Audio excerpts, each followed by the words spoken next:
जय बंदी छोड़ की लोड को नहीं और की। भाई और बहनों, अभी कुछ ही दिन पहले, 1 या 2 दिन पहले, हिसार जेल से सतगुरु रामपाल जी परमेश्वर जी की एक ऑडियो आई थी, विशेष संदेश नंबर 60।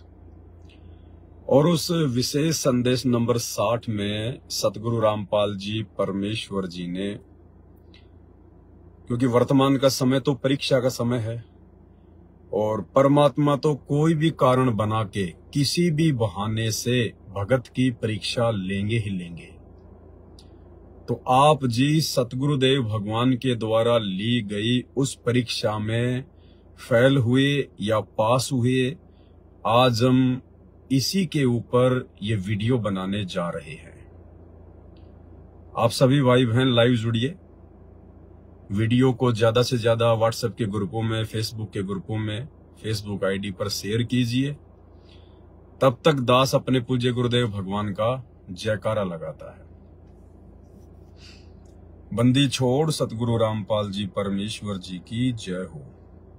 परम पिता परमात्मा, सारी सृष्टि के रचनहार, कुल मालिक, असंख्य ब्रह्मांडों के स्वामी, जगत गुरु, तीनों लोकों में प्रवेश करके सबका भरण पोषण करने वाले राजाधिराज, आत्माधार, नाथों के नाथ, देवों के देव महादेव, सर्वेश्वर महेश्वर, मृत्युंजय, अजरो अमर, आदि अनादि सनातनी प्रभु, जगत पिता जगदीश्वर, श्री श्री 1008 की उपाधि के वास्तविक अधिकारी, अकाल मूर्त सौद स्वरूपी राम वासुदेव, सर्वगतम ब्रह्म, परम पूज्य, प्रथम पूज्य, परम शांत, परम पुरुष, परम धनी, परम दयालु, सत्य कबीर, हक्का कबीर, अल्लाहु कबीर, अल्लाहु अकबर, बाखबर, अल्लाह ताला, जगत के तारणहार, जगत के मुक्तिदाता, जगत के जगन्नाथ, हारे के सहारे, हिंदुओं के राम, मुसलमानों के अल्लाह, सिखों के वाहिगुरु, ईसाइयों के मसीह, दया के सागर दया निधि, करुणा के सागर करुणा निधि, स्वयंभू परिभू, संकट मोचन, कष्ट हरण, मंगल करण, दुख भंजन, अविगत कबीर, निर्विकार निर्विषम परमात्मा, अलय अलेख सतगुरु, आदि अनादि सतगुरु, असली मर्यादा पुरुषोत्तम, असली राम, असली कृष्ण, असली घनश्याम, राजाओं के राजा, महाराजाओं के महाराजा, शहंशाहों के शहंशाह, सम्राटों के सम्राट, भगवानों के भगवान, अल्लाहों के अल्लाह, प्रभुओं के प्रभु, मसीहाओं के मसीह, सच्चे वाहिगुरु, बाबाओं के बाबा, पीरों के पीर, सेठों के सेठ, जगत सेठ, सावरसा सेठ, सर्वगुण संपन्न, अनंत कोटि कलाओं के स्वामी, अनंत कोटि ब्रह्मांडों के नायक, योगियों में महायोगी, ध्यानियों में महाध्यानी, सिद्धों में परम सिद्ध,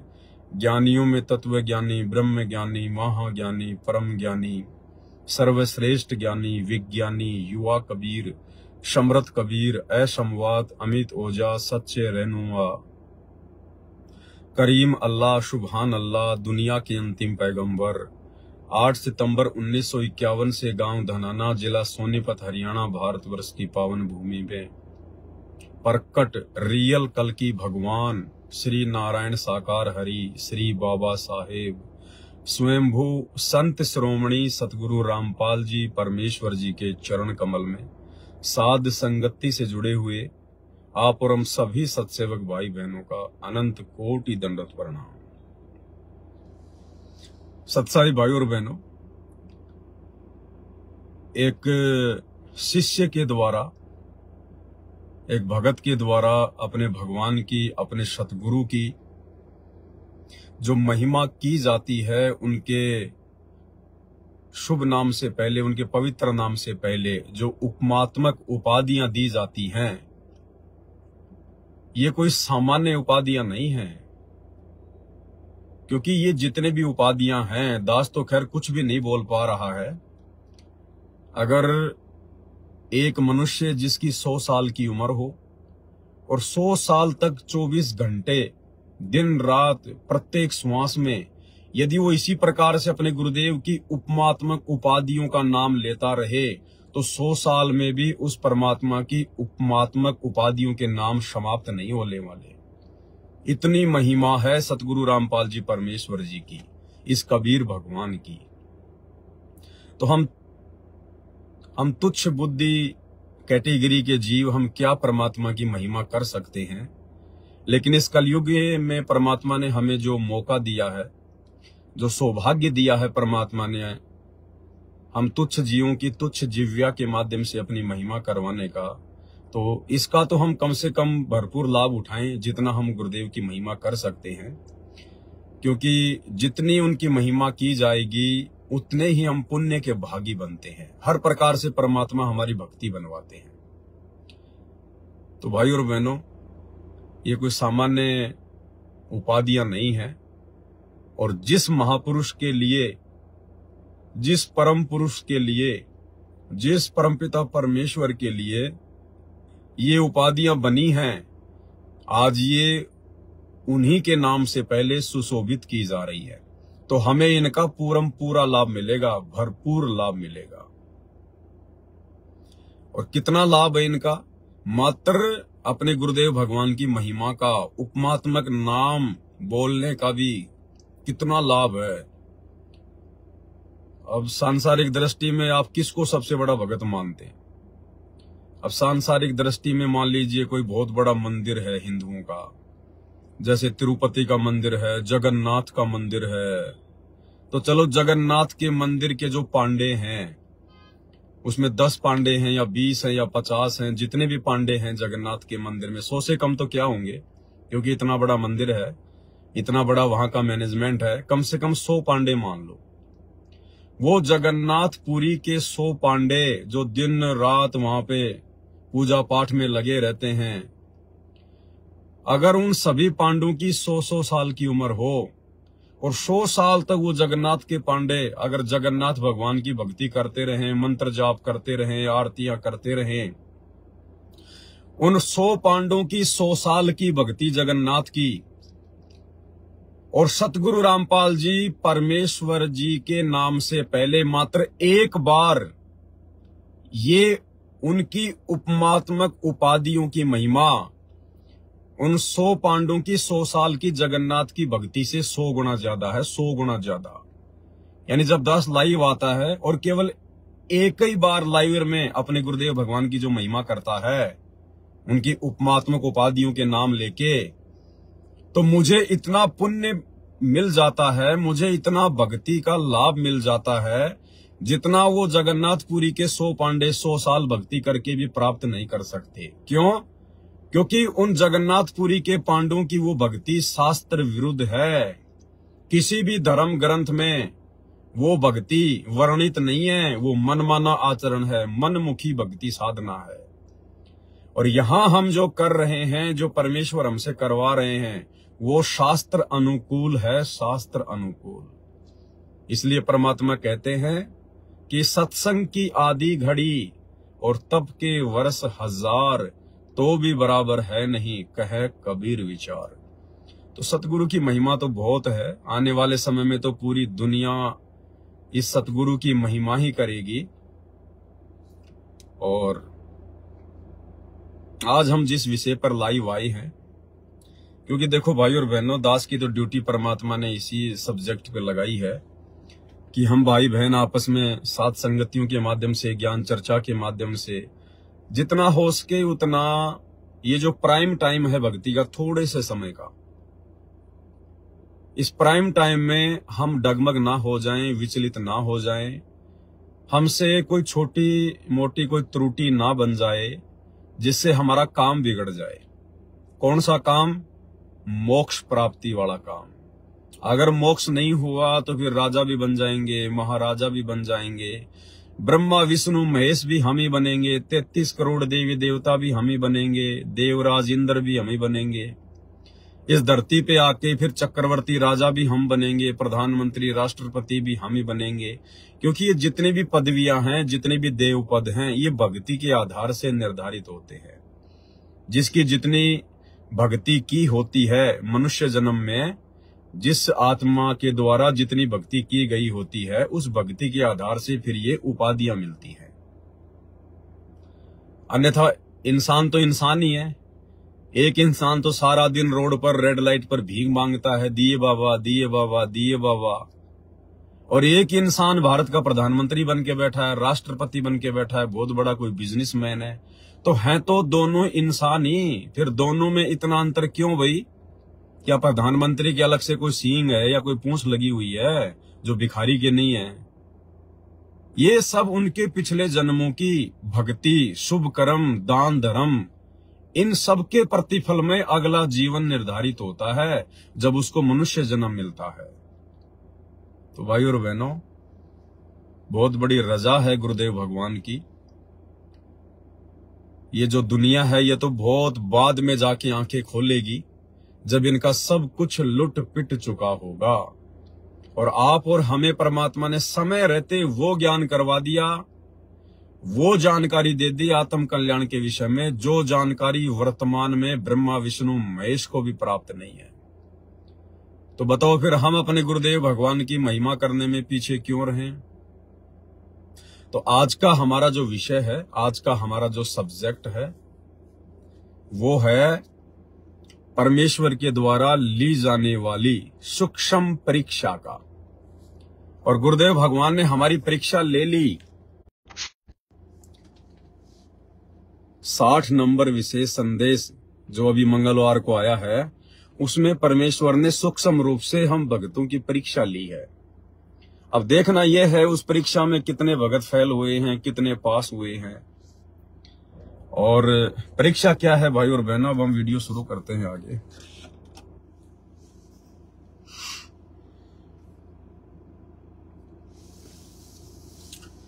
विशेष संदेश नंबर 60 तो आप सभी भाई बहनों ने सुना ही होगा, जो सतगुरु रामपाल जी परमेश्वर जी के फॉलोवर हैं। और इसमें परमात्मा ने एक जगह एक मुरली की आवाज का जिक्र किया है। मुरली की आवाज, जो कि एक समय इस भक्ति में ऐसा आता है, जब हम उस लेवल पर पहुंच जाते हैं, हम उस स्टेज पर पहुंच जाते हैं, तो ना चाहते हुए भी हमें कानों से मीठी मीठी एक मुरली की आवाज सुनाई देती, एक ध्वनि सुनाई देती है। और वो बहुत मीठी होती है, बहुत आनंददायक होती है। उस मुरली की आवाज के आगे यहाँ पर धरती में, इस धरती पर कोई ऐसा कोई साजबाज नहीं है, कोई म्यूजिक नहीं है। यानी अगर इस पृथ्वी पर भी अगर कोई बहुत अच्छा कोई म्यूजिक है, वो भी उसके आगे, जैसे 100 वाट के बल्ब के आगे 0 वाट का बल्ब होता है, उस प्रकार से यहाँ के फिर ये नकली म्यूजिक हमें फीके फीके लगेंगे वो मुरली की आवाज सुनने के बाद। तो परमेश्वर ने उस मुरली की आवाज का जिक्र किया है। और गुरुदेव ने बताया कि मुझे भी सुना करती थी, मैं भी सुना करता था, बहुत सारी बातें उसमें परमात्मा ने बताई हैं। और फिर परमेश्वर ने कहा कि आप चाहो तो सुन सकते हो। क्या कहा गुरुदेव भगवान ने? कि वो काल की है। यानी जो वास्तविक जो मुरली की आवाज है, जो सतलोक में जो मुरली बज रही है, जिसके बराबर दुनिया में कोई मुरली नहीं है, कोई ऐसी मीठी ध्वनि नहीं है, जो मुरली सतलोक में बज रही है, वो हमें इस शरीर में सुनाई नहीं देगी। हाँ, अगर परमात्मा चाहे तो आत्मा को शरीर से बाहर निकाल के कुछ समय के लिए मुरली सुना सकता है। लेकिन जब तक हमारी आत्मा इस शरीर में है, और यदि हमें वो कानों से मुरली की आवाज सुनाई दे रही है, तो वो काल की मुरली है, और वो भी बहुत मीठी है, बहुत मीठी। तो गुरुदेव ने कहा यदि आप चाहो तो कभी कभार उनको सुन सकते हो।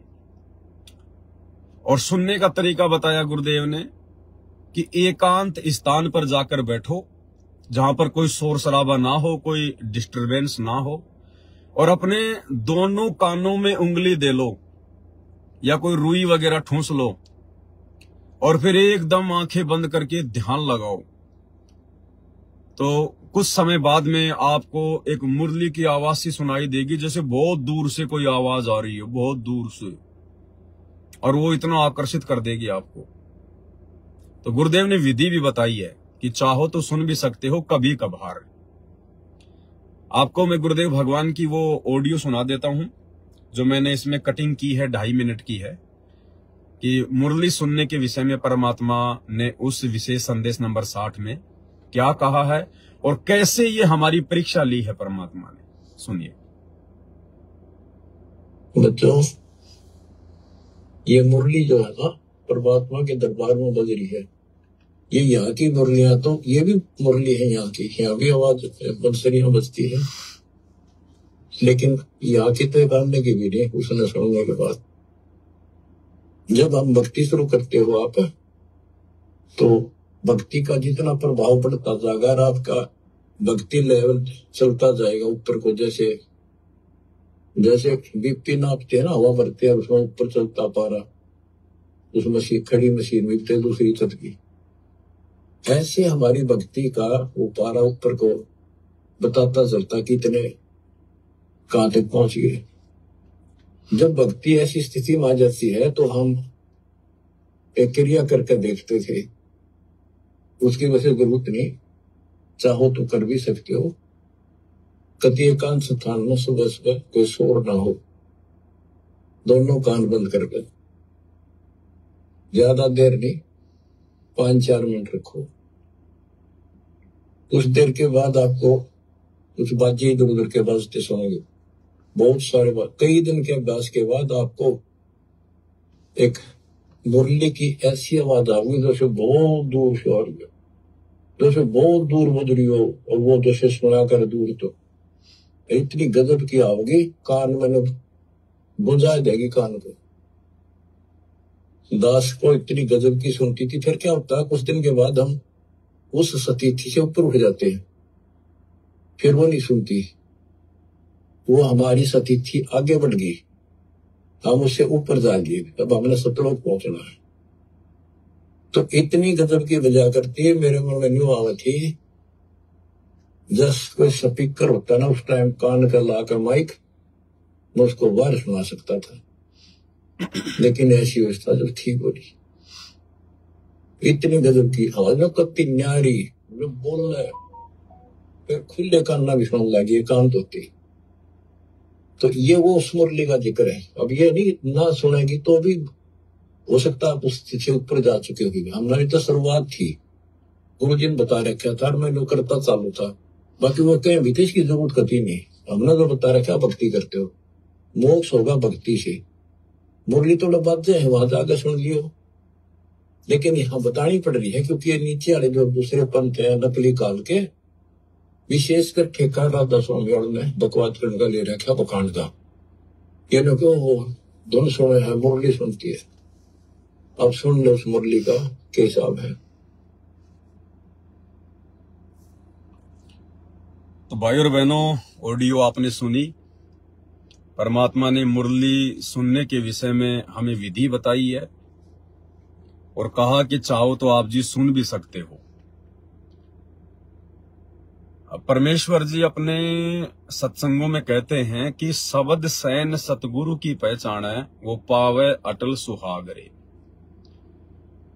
जब तक ये जीव आत्मा इतनी चार्ज नहीं हो जाएगी कि अपने गुरुदेव भगवान के सत्संगों को समझने जब लगेगी, संकेतों को, तब जाके इसकी बात बनेगी। अब क्या संकेत किया गुरुदेव ने, ये आप और हमारी परीक्षा के लिए परमात्मा ने ये बात कही है। आप और हमारी परीक्षा के लिए परमात्मा ने ये मुरली की धुन सुनने वाली बात कही है। और इसमें क्या परीक्षा है भगत जी? अभी 17 सितंबर को कहां से मेरी भगतमती एक्सपायर हुई है जयपुर में।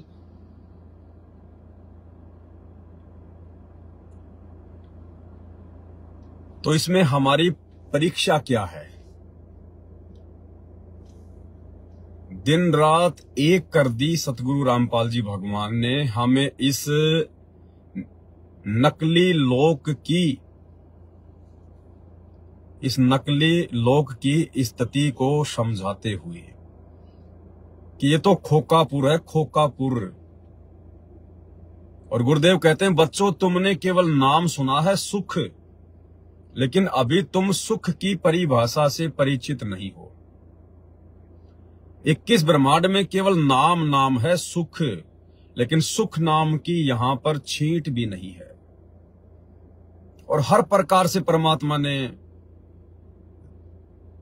जो 5 विकार हैं, जिनमें एक विकार है कर्ण विकार, यानी कान के माध्यम से हम जो मीठी मीठी धुन सुनते हैं, वो भी परमात्मा ने क्या बताया, एक विकार है।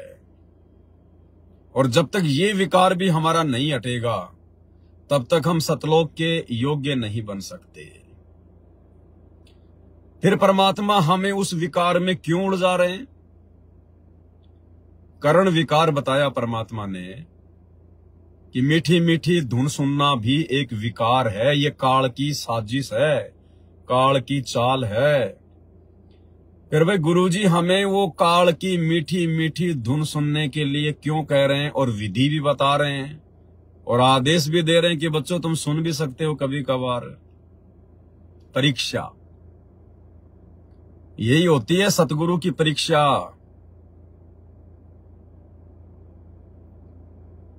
परमात्मा ये चेक करना चाहते हैं कि मेरे भक्तों की भक्ति का पारा कितना ऊपर चढ़ा है।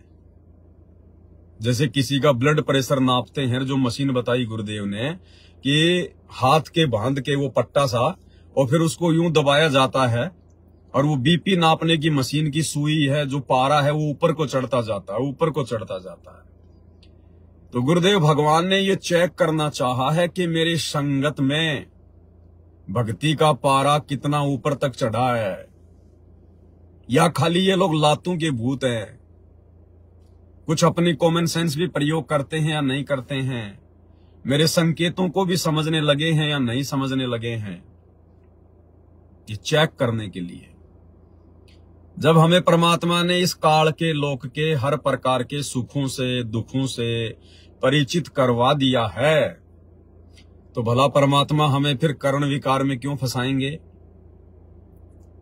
सिर्फ हमारी भक्ति और हमारे कॉमन सेंस को चेक करने के लिए।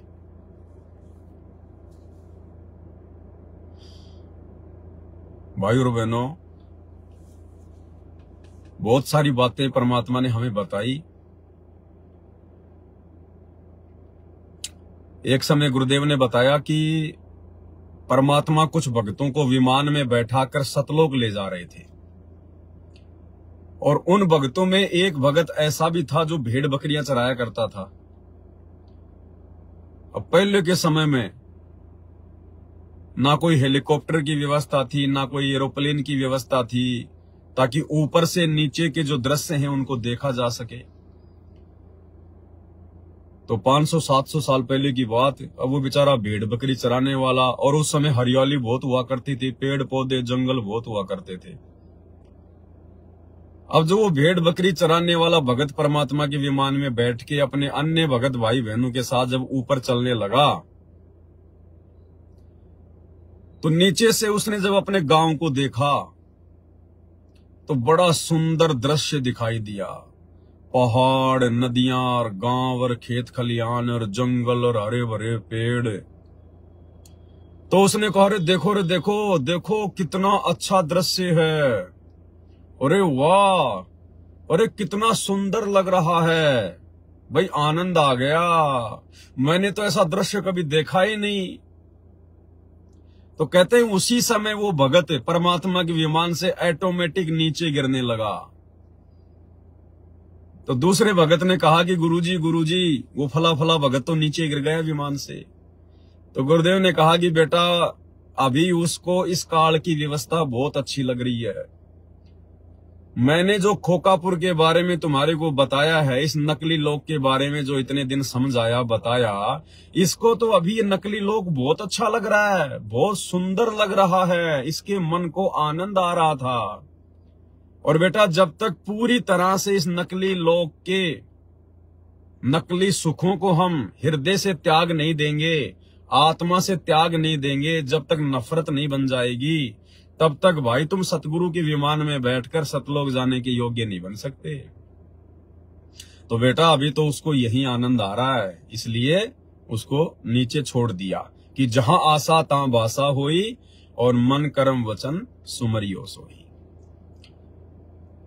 अब भाई सतगुरु धरती पर है और वो ही सतगुरु है, और सतलोक ले जाने के लिए आया है, तो भाई परमात्मा हर प्रकार से ठोक बजा के भगत को चेक करता है, हर प्रकार से। तो सतगुरु ने ये देखना चाहा, ये हल्का सा आदेश देकर, और आदेश क्यों दिया परमात्मा ने? ताकि भगत दोषी ना बन जाए। देखो परमात्मा कुम्हार की तरह काम करता है, अंदर हाथ रख के ऊपर चोट मारता है, अंदर सहारा देता है, ऊपर हल्की हल्की चोट मारता है ताकि मटका फूट ना जाए और मटका जो है वो पक भी जाए। तो परमात्मा ने भगत को गुरु आदेश की अवहेलना से उसको बचा भी लिया, ये आदेश देके कि आप सुन भी सकते हो, और सुनने का आदेश देके परमात्मा ने परीक्षा भी ले ली। हालांकि अगर कोई भाई इसको सुन लेगा तो उसका नामखंड नहीं होने वाला, उसकी ऐसी कोई मर्यादा टूटने वाली नहीं है। क्यों? क्योंकि सतगुरु ने आदेश दे दिया कि चाहो तो कभी कभार सुन भी सकते हो। लेकिन परमात्मा ये चेक कर लेगा कि अभी इसको ज्ञान कितना हुआ है, ये ज्ञान में कितना कमजोर है और कितना परिपक्व हो गया, ये सतगुरु परीक्षा भी ले लेगा।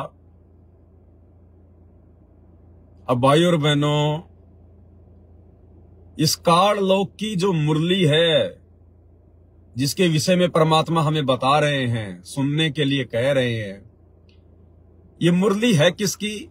गुरुदेव ने बताया ये काल की धुन है। अच्छा, काल कहां से आया? सतलोक से आया। काल को किसने उत्पन्न किया? सतगुरु ने उत्पन्न किया।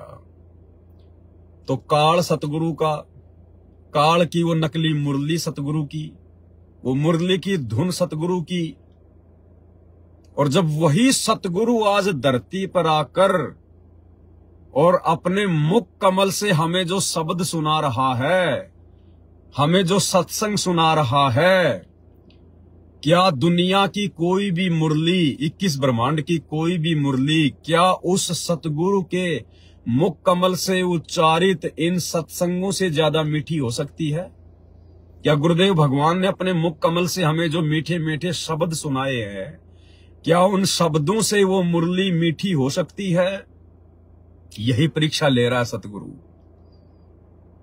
कि जिन जिन भक्तों ने वो मुरली की आवाज सुनने का प्रयास किया, या मन में भी आ गई कि मैं मुरली सुनूंगा कभी एकांत जगह बैठकर, या जिन जिन लोगों ने लगा के कान में उंगली और सुन ली है, क्योंकि बहुत सारों ने सुन ली होगी, हजारों ने प्रयोग कर लिया होगा अभी तक तो संत रामपाल जी की संगत में, तो ये उन भक्तों की परीक्षा हो गई कि नालायकों, तुम्हारे सतगुरु से मीठी कोई मुरली है क्या? अरे भगत के लिए अपने गुरुदेव भगवान के मुख कमल से बोले गए शब्दों से मीठी दुनिया की कोई मुरली है क्या? गुरुदेव भगवान ने अपनी अमृतवाणी में, अपने मधुर वाणी में, अपने मुख कमल से हमें जो सत्संग दे दिए हैं हजारों की संख्या में, क्या गुरुदेव भगवान के मुख कमल से उच्चारित उन शब्दों से मीठी इस 21 ब्रह्मांड की कोई मुरली है क्या? लेकिन जिन जिन लोगों ने वो मुरली की आवाज सुनने का प्रयास किया है, या मन में भी सोच लिया कि आज नहीं तो कल अच्छा सा समय देख के एकांत में बैठ के मुरली सुनूंगा, वो भगत सतगुरु की परीक्षा में उसी समय फेल हो गया। भाई उसे तो अभी काल की धुनी अच्छी लग रही है, उसे तो अभी काल की नकली मुरली की धुन सुनने की इच्छा है। वो कैसे सतलोक के योग्य बन सकता है? अरे परीक्षा लेने के लिए तो कल को जब हम त्रिकुटी पर जाएंगे तो गुरुजी ने क्या बताया कि यही काल, जिस प्रकार वो मुरली की आवाज जीव को फंसाती है, इसका षड्यंत्र है, उसी प्रकार जब हम त्रिकुटी के लिए यात्रा करेंगे शरीर छोड़ने के बाद सूक्ष्म शरीर के माध्यम से, तो 72 करोड़ उर्वशियां एक से एक सुंदर, जो इस पृथ्वी पर कोई औरत सुंदर नहीं है, इतनी सुंदर 72 करोड़ औरतें ये काल हम जीवात्माओं को फंसाने के लिए वहां पर हमारे सामने खड़ी करेगा। और वो उर्वशियां नंगी हो के हमारे सामने आएंगी, हमें अपने प्रेम जाल में फंसाएंगी। ये काल शारदा को भेजेगा, शारदा, श्री ब्रह्मा जी की बेटी शारदा। ऐसे ऐसे ना जाने कितनी शारदाएं अपनी वीणा ले लेके, क्योंकि जो ब्रह्मा जी की बेटी है शारदा सरस्वती, वो जब वीणा बजाती है तो देवता लोग भी मंत्र मुग्ध हो जाते हैं। इतनी मीठी ध्वनि उसकी वीणा की निकलती है। ये लाखों सरस्वतियां भेजेगा और वो मधुर मधुर म्यूजिक बजाएंगी।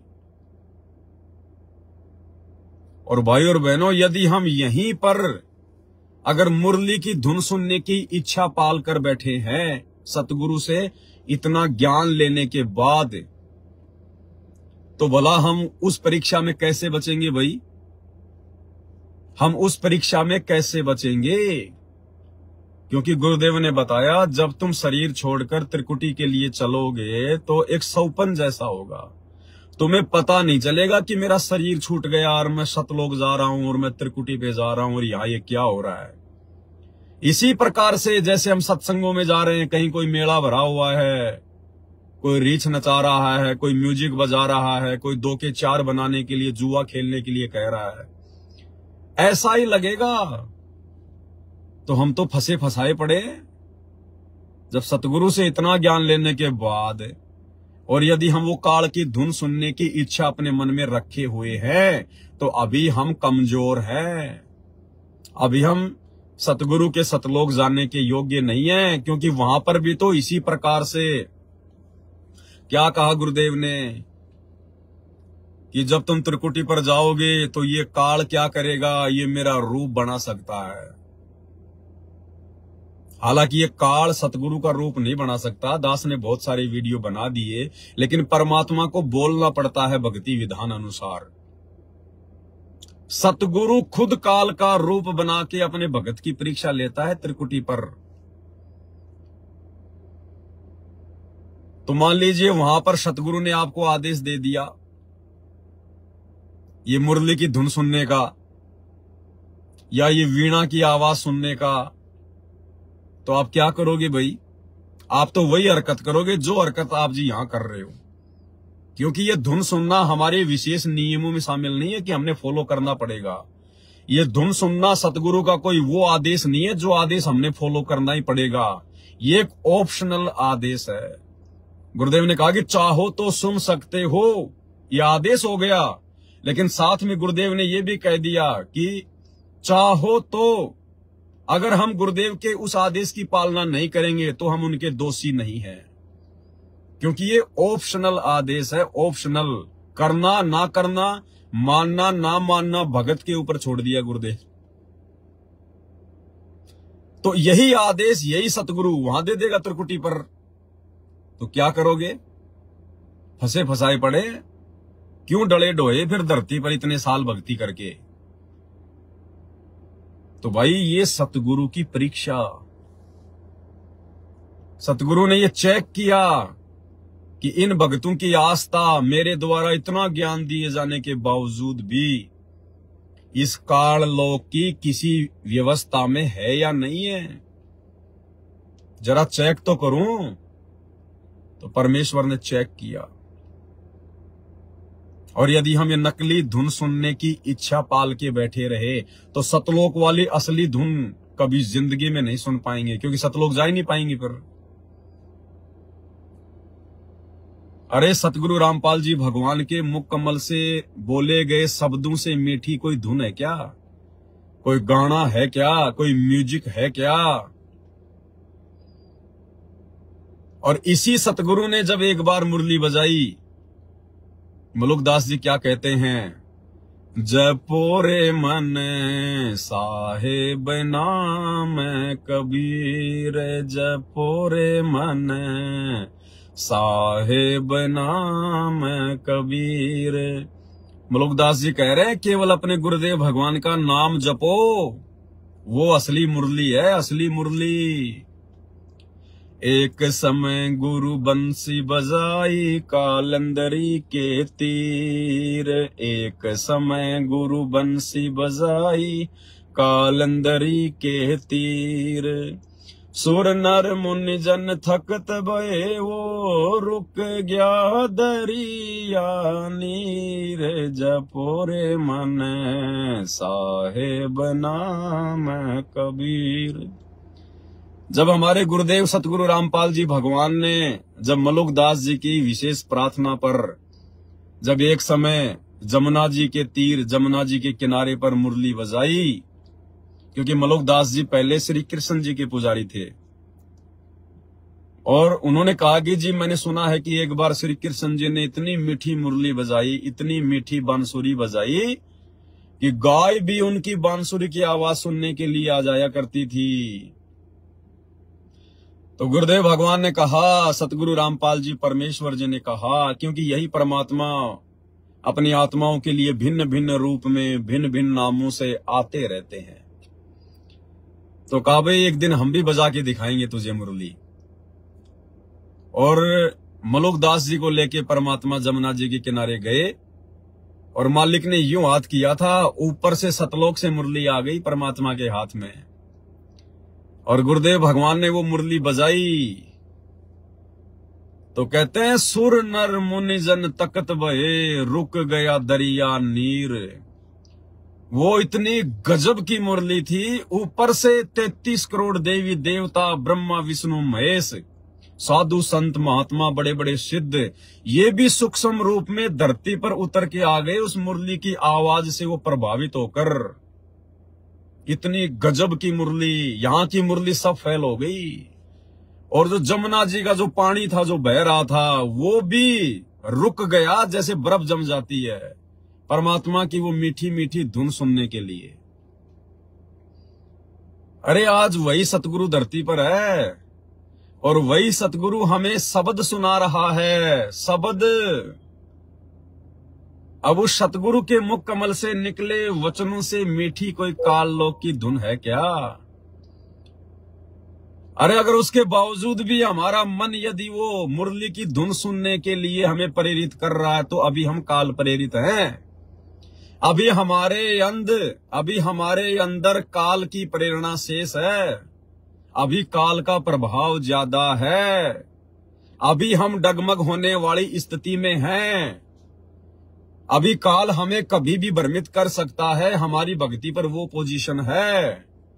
ये सतगुरु चेक कर रहा है कि ये आत्मा खुद अपने थर्मामीटर से और अपना बीपी चेक कर ले कि अभी तुम कितने स्वस्थ हुए हो और कितने बीमार हो। तो ये परीक्षा थी सतगुरु की तरफ से, परीक्षा। और भाई और बहनों, जिस भाई बहन के मन में भी नहीं आया, जिसके मन में भी नहीं आया 1% भी कि मैं सुनूं, तो समझो उस भाई की भक्ति बिल्कुल ओके चल रही है, ओके। और जिसने सुन ली, सुनने तो कहां है, कान वान में देके हाथ जिसने प्रयास कर लिया होगा, या जिसने मन में ये धारणा बना ली कि सुनूंगा कभी न कभी टाइम मिलेगा, तो अभी वो पूरी तरह से सतगुरु रामपाल जी भगवान की भक्ति के योग्य नहीं बने हैं। तो ये सूक्ष्म परीक्षा थी सतगुरु रामपाल जी भगवान की। और फिर आगे क्या कह दिया गुरुदेव ने, आगे फिर क्या बताया गुरुदेव ने उसी मुरली के विषय में। अगर तुम्हारी मर्यादा खंडित है, मान लो अगर किसी भगत की मर्यादा खंडित है, और यदि उसने वो मुरली की आवाज सुनने का प्रयास किया, क्योंकि वो तो सुनेगा जिसका नाम खंडित है, जिसको ज्ञान पूरा हुआ नहीं, हृदय नहीं छिदाए और देखा देखी भक्ति का रंग नहीं ठहराए, तो वो तो ये प्रयास करेगा ही जो है वो करेगा। और यदि उस भगत ने वो प्रयास किया, और यदि उसके कोई पिछले भक्ति से, ओम नाम की कमाई से, उसकी पिछली साधना से यदि उसको वो काल की मुरली की धुन सुनाई दे गई, तो क्या कहा फिर गुरुजी ने आगे कि वो धुन इतनी जबरदस्त है फिर तुम काल के जाल में चले जाओगे। फिर तुम दोबारा उसको सुने बिना रह नहीं सकते। वो तुम्हें इतना आकर्षित करेगी, तुम्हें जब भी मौका मिलेगा तुम तुरंत आंख कान नाक बंद करके तुम बैठ जाओगे मुरली सुनने के लिए। और फिर क्या होगा, वो मुरली की आवाज सुनने के लिए जब तुम बैठोगे तो बैठने से तुम्हारा जो है वो तब बन जाएगा। और स्पेशल जब तुम मुरली के लिए बैठोगे, क्योंकि आनंद आएगा। हम जीव हैं, 2 कोटि के प्राणी हैं, हमारी क्या औकात है। फिर परमात्मा ने क्या कहा, उस मुरली की धुन सुनने के प्रतिफल में फिर काल क्या करेगा, हजारों वर्षों तक ब्रह्मांड में हवा की तरह घूमते रहोगे तुम ये शरीर छोड़ने के बाद। जैसे भूत घूमते रहते हैं ना, ऐसे जैसे कोई पतंग वगैरह जो है वो कट जाती है, कोई पतंग जो है वो कट जाती है, फिर वो हवा में घूमती रहती है, यूं लेना देना कुछ नहीं है, बस वो हवा में झोले मारती रहेगी। तो गुरुदेव ने कहा कि ये धुन सुनने के प्रतिफल में फिर ये काल हजारों साल तक शरीर छोड़ने के बाद तुम्हारी आत्मा को ब्रह्मांड में घुमाएगा। ब्रह्मांड में बस हजारों साल तक घूमते ही रहोगे तुम, लेना देना कुछ नहीं है फिर। और काल के जाल में फंस जाओगे, फिर आगे फिर तुम्हें गधा कुत्ता बना के छोड़ देगा। तो दोनों चीज परमात्मा ने बता दी। समझदार के लिए संकेत भी कर दिया परमात्मा ने। और अगर परमात्मा इसका यदि ये बुरा जो परिणाम जो निकलता है अगर वो ना बताते तो भी हमने वो धुन नहीं सुननी। तो फिर क्या बताया परमात्मा ने, किस प्रकार से हमें सावधान भी किया गुरुदेव ने। देखो पहले तो हमें आदेश दे दिया हल्का सा कि चाहो तो सुन भी सकते हो, और फिर आगे गुरुजी मना भी कर रहे हैं। और क्या कह रहे हैं परमात्मा, ध्यान से सुनना भाई और बहनों। गरीब कालंदरी के तीर बाजे मुरली मुख कबीर, सुने ब्रह्मा महेश को और दरिया का नीर। ओए होए, कबीर साहब ने यमुना के किनारे बजाई, उस दरिया के पानी ने भी सुनी, ब्रह्मा विष्णु महेश भी नीचा आगे अपने स्वर्ग लोक से चढ़ के, उनको मुरली बज जाई थी, उसने भी छोड़ दिया आगे। गिरव सूक्ष्म मूर्ति स्तलोक में छत्र से तसरशीष, बाहर भीतर खेलता कबीर अवगत जगदीश। गिरिव रंगनाथ अगाध गति, राग रूप हो जात, नूरी रूप हो गया पिंड पुराण सब गात। गिरिव उस मुरली की टेर सुन, फेर धरत नहीं जून, आसन गगन अजूद बिन, विचरत सुन बेसुन। देखो एक एक वाणी का असर ये बतानी जरूरी है गरीबदास जी ने इसलिए बता दी कि कोई ना सोचा कि गरीबदास जी को सारी बातों का बेरा नहीं था, ऊपर के ब्रह्मांड में क्या घटना हो रही है, तो ये बता दिया। अगर यानी गुरुदेव भगवान कह रहे हैं कि मुझे तो बताना जरूरी है, क्योंकि गरीबदास जी लिख के चले गए। तो गुरुदेव कह रहे हैं मुझे तो बताना जरूरी है, नहीं तो कल को लोग ये कह देंगे तुम्हें कि तुम्हारे गुरुजी ने तुम्हें मुरली के बारे में कब बताया था। लेकिन वो क्रिया करना ना करना ये हमारे बुद्धि विवेक के ऊपर है। तुम उस मुरली ने सुनने लग गए, फिर ये इतनी गजब की है। क्या कह रहे हैं परमात्मा, यदि फिर तुम उस मुरली को सुनने लग गए कि गरीबदास जी को सारी बातों का बेरा नहीं था, ऊपर के ब्रह्मांड में क्या घटना हो रही है, तो ये बता दिया। अगर तुम उस मुरली ने सुनने लग गए, फिर ये इतनी गजब की है, ये तो मालिक की व्यवस्था से चल रही है। फिर हम उसे आप ऊपर उठ चले जाते हैं तो हम वहां टिकते नहीं, और किसी तरह नाम खंड हो गया और वो वहां तक पहुंच गए, मुरली सुन रहे हो आप उस मुरली की सुनने में इतने लीन हो जाओगे, भक्ति भी छोड़ दोगे, भक्ति भी छोड़, और जब बैठ जाओ एकांत में और उसको सुनते रहोगे, इतना आनंद आओगा। तो उससे क्या होगा, बैठने में तो तप हो जाएगा, और उस मुरली को सुनते सुनते जीवन पूरा हो जाएगा। फिर क्या होगा कि आपको उससे ऐसी स्थिति आ जाएगी, आपके उस शरीर में इतनी चार्ज हो जाएगा कि ऊपर घूमते रहोगे, जैसे कटी पतंग घूमे अगर ऐसे घूमते रहो जीव आपका। उसको कोई वर्षों तक, कोई हजारों युगों तक, वो पुनर्जन्म नहीं, पर वो धक्के नहीं खाए जाएगा, वो भटके जाएगा, जैसे ग्रह घूमया करें, चलते रहेगा वो अपने आप। उसकी ऐसी स्थिति बन जाएगी, वो रुक नहीं सकता। फिर उस समय पूरा होते फिर पृथ्वी पाऊंगा। तो ये सारी इसलिए बता रहा हूँ, कोई तुम इससे करना चिपक जाइयो। बतानी इसलिए जरूरी है कि इसमें लिखा है, कल ने नो ना कह देने वाले क्या कभी गुरु जी ने आपका ने बताई थी, इसलिए बता रहा हूँ। क्योंकि काल बहुत उस्ताद है, आने वाले समय में कभी ना कभी कोई काल का दूत ये आते रहेंगे। पर अब ऐसी स्थितियां भी तो इनकी बात करेगी नहीं। वो घने कर्महीन होंगे, वही निकलेंगे, अच्छे आत्मा नहीं जा सकती, क्योंकि इतना ज्ञान गजब का देते उन तौर तक कख भी कोई ना, जिनके पीछे लग गए ये खुद को जानते नहीं। वो जागा जिसने ज्ञान ठीक से नहीं सुन रखे हमारे, वो तो फिर काल का एजेंट है, जाओ या रहो। हमारा फर्ज दास ने पूरा कर दिया, ज्ञान अजब गजब सुना दिया, और घर बैठोगे सुना दिया, उस परम पिता ने कसर नहीं छोड़ रखी। और भाई अब भी नहीं समझोगे तो अब भी नहीं पहचानोगे उस अपने मालिक ने, तो फिर कौन सा तरीका अपनाओगे? हुए मेरे ख्याल से ये कोई कसर रह नहीं रही। ज्ञान समझा मैं, घर घर बहुत विचार हो, अब घर घर पहुंच के जाता, घर बैठे सुन, गाड़ी में सुन लो, खेत में सुन लो, मजदूरी करते हो वहां बैठो वहां सुन लो, दुकान पर सुन लो, नौकरी पर सुन, टाइम मिला चलते फिरते तो मालिक का भजन को। तो बताओ भाई और बहनों, परमात्मा ने उस मुरली का नुकसान भी बता दिया, और लास्ट में गुरुजी ने यह भी कह दिया तुम उसी के चिपक के मत रह जाना। मेरे द्वारा बताना तो जरूरी था, क्योंकि गरीबदास जी लिख के चले गए, लेकिन तुम उसी के मत चिपक जाना। और शुरू में गुरुजी ने आदेश भी दे दिया कि चाहो तो सुन भी सकते हो, और फिर उसके नुकसान भी बता दिए।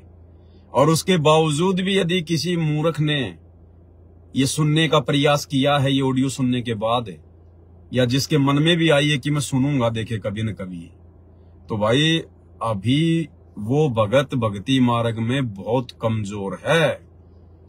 अभी उसको काल के नकली सुख ही अच्छे लग रहे हैं।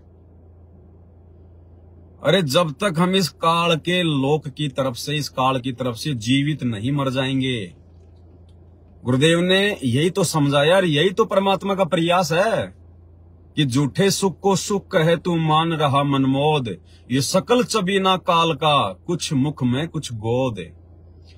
हमने तो अपने जो बेटा बेटी हैं, जो प्रॉपर्टी है, जो धन संपत्ति है, हमने तो उसका भी ज्ञान को आधार बना के आत्मिक रूप से मोह छोड़ना जो है वो पड़ेगा।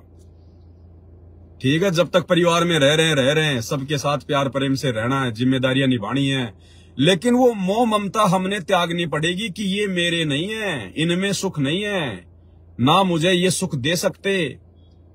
मुझे सुख देंगे मेरे संस्कार, मेरे अच्छे कर्म, मेरी भक्ति। अन्यथा बेटा बेटी तो बहुत हैं लोगों के, जूतों से मारते हैं अपने माँ बाप को, वृद्धाश्रम में छोड़ के आते हैं, उनकी दुर्गति कर रखी है, रोज सोशल मीडिया पर आती है। उनकी बहुएं उनको हाथ पकड़ पकड़ के घर के बाहर फेंकती हैं। तो बेटा बेटी तो वो भी हैं उनके, तो क्या बेटा बेटी ने सुख दिया? और जिसके बेटा बेटी यदि किसी की बुढ़ापे में अच्छी सेवा करते हैं, प्यार प्रेम से बोलते हैं, तो भाई ये उस बुढ़े और बुढ़िया के ये कोई शुभ कर्म है, या तो वर्तमान के या पिछले जन्म जन्मांतरों के। तो भक्ति के प्रतिपल में ही परमात्मा उसको थोड़ा बहुत बुढ़ापे में सुख की अनुभूति उसके बेटा बेटी या बहू के माध्यम से करवा रहा है। अन्यथा ये ना सोचना कि बेटा बेटी बुढ़ापे में सुख ही देते हैं। बेटा बेटी किसी को सुख नहीं देते, ये तो उनके संस्कार से मिलता है, जिसको भी मिलता है। तो भाई और बहनों, कहां मुरली की धुन सुनने के चक्कर में वो ये परीक्षा थी सतगुरु की, और कितने नालायक फेल हुए हैं। अपना आंकलन खुद कर लेना, और यदि ऐसी गलती कर दी है तो तुरंत सतगुरु के चरणों में पड़ के नाक रगड़ के माफी मांग लेना कि परमात्मा, दास या दासी से बहुत बड़ी गलती हुई है मेरे मालिक, मैं आपके संकेत को समझ नहीं पाई, और गुरुदेव भगवान मुझे माफ करो, आगे से ऐसी गलती नहीं होगी, आप हमें सद्बुद्धि दो परमात्मा। बहुत भयंकर जाल है काल का। तो ये सतगुरु ने हमारी परीक्षा ली, परीक्षा। और भी बहुत सारी बातें हैं भाई और बहनों। एक हमारी बहन है, उसने, वैसे शंका की कोई गुंजाइश तो नहीं रही वर्तमान में, क्योंकि परमात्मा ने दास को 2015 से निमित्त बना के और भगत समाज की शंकाओं का ही समाधान करवाया है। हजारों की संख्या में दास के फेसबुक पेज के ऊपर वीडियो पड़े हुए हैं। परमात्मा ने दास से पुस्तक भी लिखवाई शंका समाधान, और भी बहुत सारे तरीकों से भाई बहनों की शंकाओं का समाधान किया गया है। और शादी विवाह को लेकर भी दास ने सारी शंकाओं का समाधान जो है उस पुस्तक में किया हुआ है, शंका समाधान में। इसके बावजूद भी एक बहन की शंका आई है, उन्होंने सवाल किया है। ये बहन है सुजाता दासी, कहां से है मैं नहीं जानता। सच्चाई भाई जी, आप जिसे 2 बात पूछनी है, सर्दी का नहीं, ये नहीं है, ये अलग है। हाँ, ये सच्चाई भाई जी, मेरी कुछ शंका है। एक भगत के साथ मेरी रमेणी की बात चल रही है। पहले आप इनका मैसेज सुनिए पूरा। सच्चाई भाई जी, मेरी शंका है, एक भगत के साथ मेरी रमेणी की बात चल रही है। रमेणी यानी सतगुरु रामपाल जी परमेश्वर जी के पंथ में रमेणी कहते हैं शादी विवाह को। एक भगत के साथ मेरी रमेणी की बात चल रही है। मम्मी मान भी गई है, पर वो ये बोल रही है कि मैं अपना बेटा मानकर यही पास में एक प्लॉट देकर रखूंगी। मेरी मम्मी जगत वाली है, यानी उसने नाम उपदेश नहीं ले रखा है, पर परमात्मा की आरती सुनती है। मेरी मम्मी बोली, यदि तू चली गई तो थोड़ा बहुत आरती ज्ञान सुन लेती हूं, फिर कैसे सुनूंगी, मैं तो पढ़ी लिखी भी नहीं हूं। और दूसरी बात यह है कि वो बोली, उसकी मम्मी कह रही है कि सभी रिश्तेदारों को बुलाऊंगी और खाना भी खिलाऊंगी। मैंने बोला खाना पीना साधारण होना चाहिए, पर वो बोली मैं तो अच्छा से अच्छा खाना खिलाऊंगी। तो भाई इन सब बातों से क्या मेरी मर्यादा खंड हो जाएगी? प्लॉट के लिए तो मैंने ये बोल दिया कि चलो जब तक हमारे गुरुजी नहीं आएंगे आपके साथ रह लेंगे, बाकी मालिक के आने पर जैसी भी वो हमारी व्यवस्था करेंगे हम वैसा ही करेंगे। भाई और बहनों, परमात्मा कहते हैं ये सौदा फिर नाही रे संतो, ये सौदा फिर नाही, लोहे जैसा ताव जात है काया ले सराई। भाई इस पवन दास ने तो गुरुदेव भगवान के ज्ञान के आधार से आप लोगों को शादी विवाह के संबंध के विषय में हर बात बता रखी है। और दास का तो प्रथम और अंतिम इस रमेणी के विषय में, शादी विवाह के विषय में, वर्तमान में जो परिस्थितियां हैं, हमारे गुरुदेव भगवान अपने मिशन के लिए जेल में हैं और हमने क्या करना है क्या नहीं करना है उस हिसाब से दास ने तो बिल्कुल क्लियर कर रखा है कि जब तक गुरुदेव भगवान इस हार जेल से नहीं आ जाते हैं, भाई इस रमेणी वेमेणी के चक्कर में मत पड़ो, शादी विवाह के चक्कर में मत पड़ो, क्योंकि वर्तमान समय परीक्षा का समय चल रहा है। और ये जो रमेणियां होती है ना हमारे पंथ में, ये फ्री में होती हैं, मुफ्त में होती हैं। और ध्यान रखना, मुफ्त की चीज की कोई वैल्यू नहीं है। जब तक भगत को ज्ञान नहीं होगा तब तक मुफ्त की चीज की कोई वैल्यू नहीं है। घर की मुर्गी दाल बराबर। साल 2 साल बाद किसी भी बात को लेके तुम्हें ठोकर मार के कोई और पकड़ लेगा, क्योंकि फ्री मिलती हैं, क्योंकि फ्री मिलती हैं। ये परीक्षा का समय है, आप किसी के अंदर की बात नहीं जान सकती। कोई भी आदमी होता है अपना काम निकालने के लिए हमेशा मीठा ही बोलेगा, प्यारा ही बोलेगा। वो अपना वो वास्तविक रूप, वो चेहरा, वो व्यवहार, वो आचरण नहीं दर्शाएगा जो असल में वो है। लेकिन अपने स्वार्थ के लिए, अपना काम निकालने के लिए गधा भी जो है गाय बन के पेश आएगा। तो ये परीक्षा का समय है भाई। और इस परीक्षा के समय में मैं पवन दास ना तो अपने सत्सेवक भाई बहनों के समर्थन में हूं, और सतलोक आश्रम मैनेजमेंट हरियाणा की तो बात ही छोड़ दीजिए, उनका तो कोई हिसाब किताब ही नहीं है। और सतलोक आश्रम मैनेजमेंट हरियाणा में जो रमेणियां होती हैं, जो ब्याह शादी होती हैं, क्या आप लोगों ने उनसे शिक्षा नहीं ली? कितनी हमारी बहनों को गर्भवती करके छोड़ रखा है। कितनी बहनों के 1 संतान 2 संतान होने के बाद में उनको पियर में छोड़ रखा है और दूसरी रमेणियों की तैयारी कर रहे हैं, क्योंकि फ्री में मिलती है। फ्री में बाप जेल में बैठा है, किसी को कोई डर नहीं है, समाज की कोई शर्म नहीं है। तो भाई ये परीक्षा का समय है। मेरे से इस विषय में पूछने की आवश्यकता नहीं है। ये तो मैं जानबूझ के इस मैटर पर आप लोगों के साथ में चर्चा कर रहा हूं, अन्यथा इस बहन को जवाब देने की मुझे कोई आवश्यकता नहीं है, क्योंकि इस विषय में दास हर बात बोल चुका है। और क्या कह रही है बहन? एक भगत के साथ मेरी रमेणी की बात चल रही है, तो बहन आप मर्यादा में नहीं हो, आपकी मर्यादा खंडित है गुरुदेव के ज्ञान आधार से, साथ संगति के नियम और मर्यादाओं के आधार से। क्योंकि जब तक हमारी शादी हो नहीं जाती है, जब तक हमारी रमेणी नहीं हो जाती है, तब तक हम किसी को भी विषय वासना की दृष्टि से नहीं देख सकते। और आप तो खुद ही रमेणी की बात चला रही हैं उसके साथ में, अपने गुरु भाई के साथ में आप खुद ही रमेणी की बातें कर रही हैं। तो आपकी भक्ति कहां चल रही है? आपकी मर्यादा कहां है? जब तक रमेणी नहीं हो जाती तब तक हर व्यक्ति को अपने भाई की दृष्टि से देखना है। क्या आपको नहीं पता इन सब बातों का? ये कॉमन सेंस की बात नहीं है क्या? और आप तो खुद ही उस भगत से अपनी शादी की बात कर रही हैं, तो आप दोनों के अंदर रमेणी से पहले भाई बहन वाली बातें कहां हैं? भले आप लोगों ने शारीरिक रिश्ते ना बनाए हों, लेकिन आप लोगों के विचार तो फिर वही गंदे हो गए। पति पत्नी की दृष्टि से, प्रेमी और प्रेमिका की दृष्टि से आप लोग एक दूसरे से बातें कर रहे हैं कि वे रमेणी कब करोगे, आप कहां के रहने वाले हो, कैसे रमेणी होगी। तो ये बातें कोई गुरु बहन या गुरु भाई आपस में थोड़ी कर सकता है। आप दोनों तो आपस में भाई बहन हैं, और भाई बहन आपस में कैसे अपनी शादी की बातें कर सकते हैं? या तो आपके माता पिता करेंगे, या आपके रिश्तेदार करेंगे, या आपके कोई अन्य गुरु भाई बहन करेंगे। तो बहन आपकी तो वैसे भी मर्यादा खंडित है, क्योंकि आपने रमेणी होने से पहले खुद ही लड़का सेलेक्ट कर लिया। तो उस लड़के की भी मर्यादा खंडित है, जो भी है वो, हमें किसी का नाम जानने की आवश्यकता नहीं है।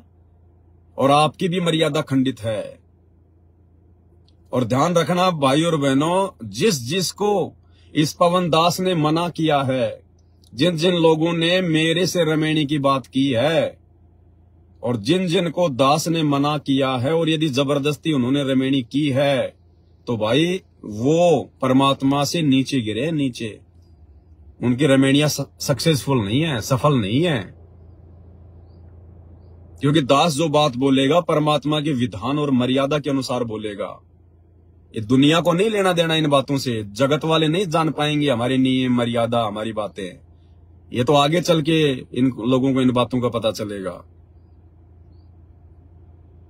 तो आप जी शादी होने से पहले कैसे उस लड़के से शादी विवाह की बातें कर सकती हो? आप मर्यादा में नहीं हो, आपके विचार गंदे हैं, और फिर अपने आप को सत्सेवक कहते हो आप लोग। तो भाई और बहनों, अब इन बातों पे विचार करो। और क्या जल्दी हो रही है भैया? ऐसी क्या जल्दी हो रही है? फिर तुम्हारे में और सतलोक आश्रम मैनेजमेंट हरियाणा वालों में क्या अंतर है?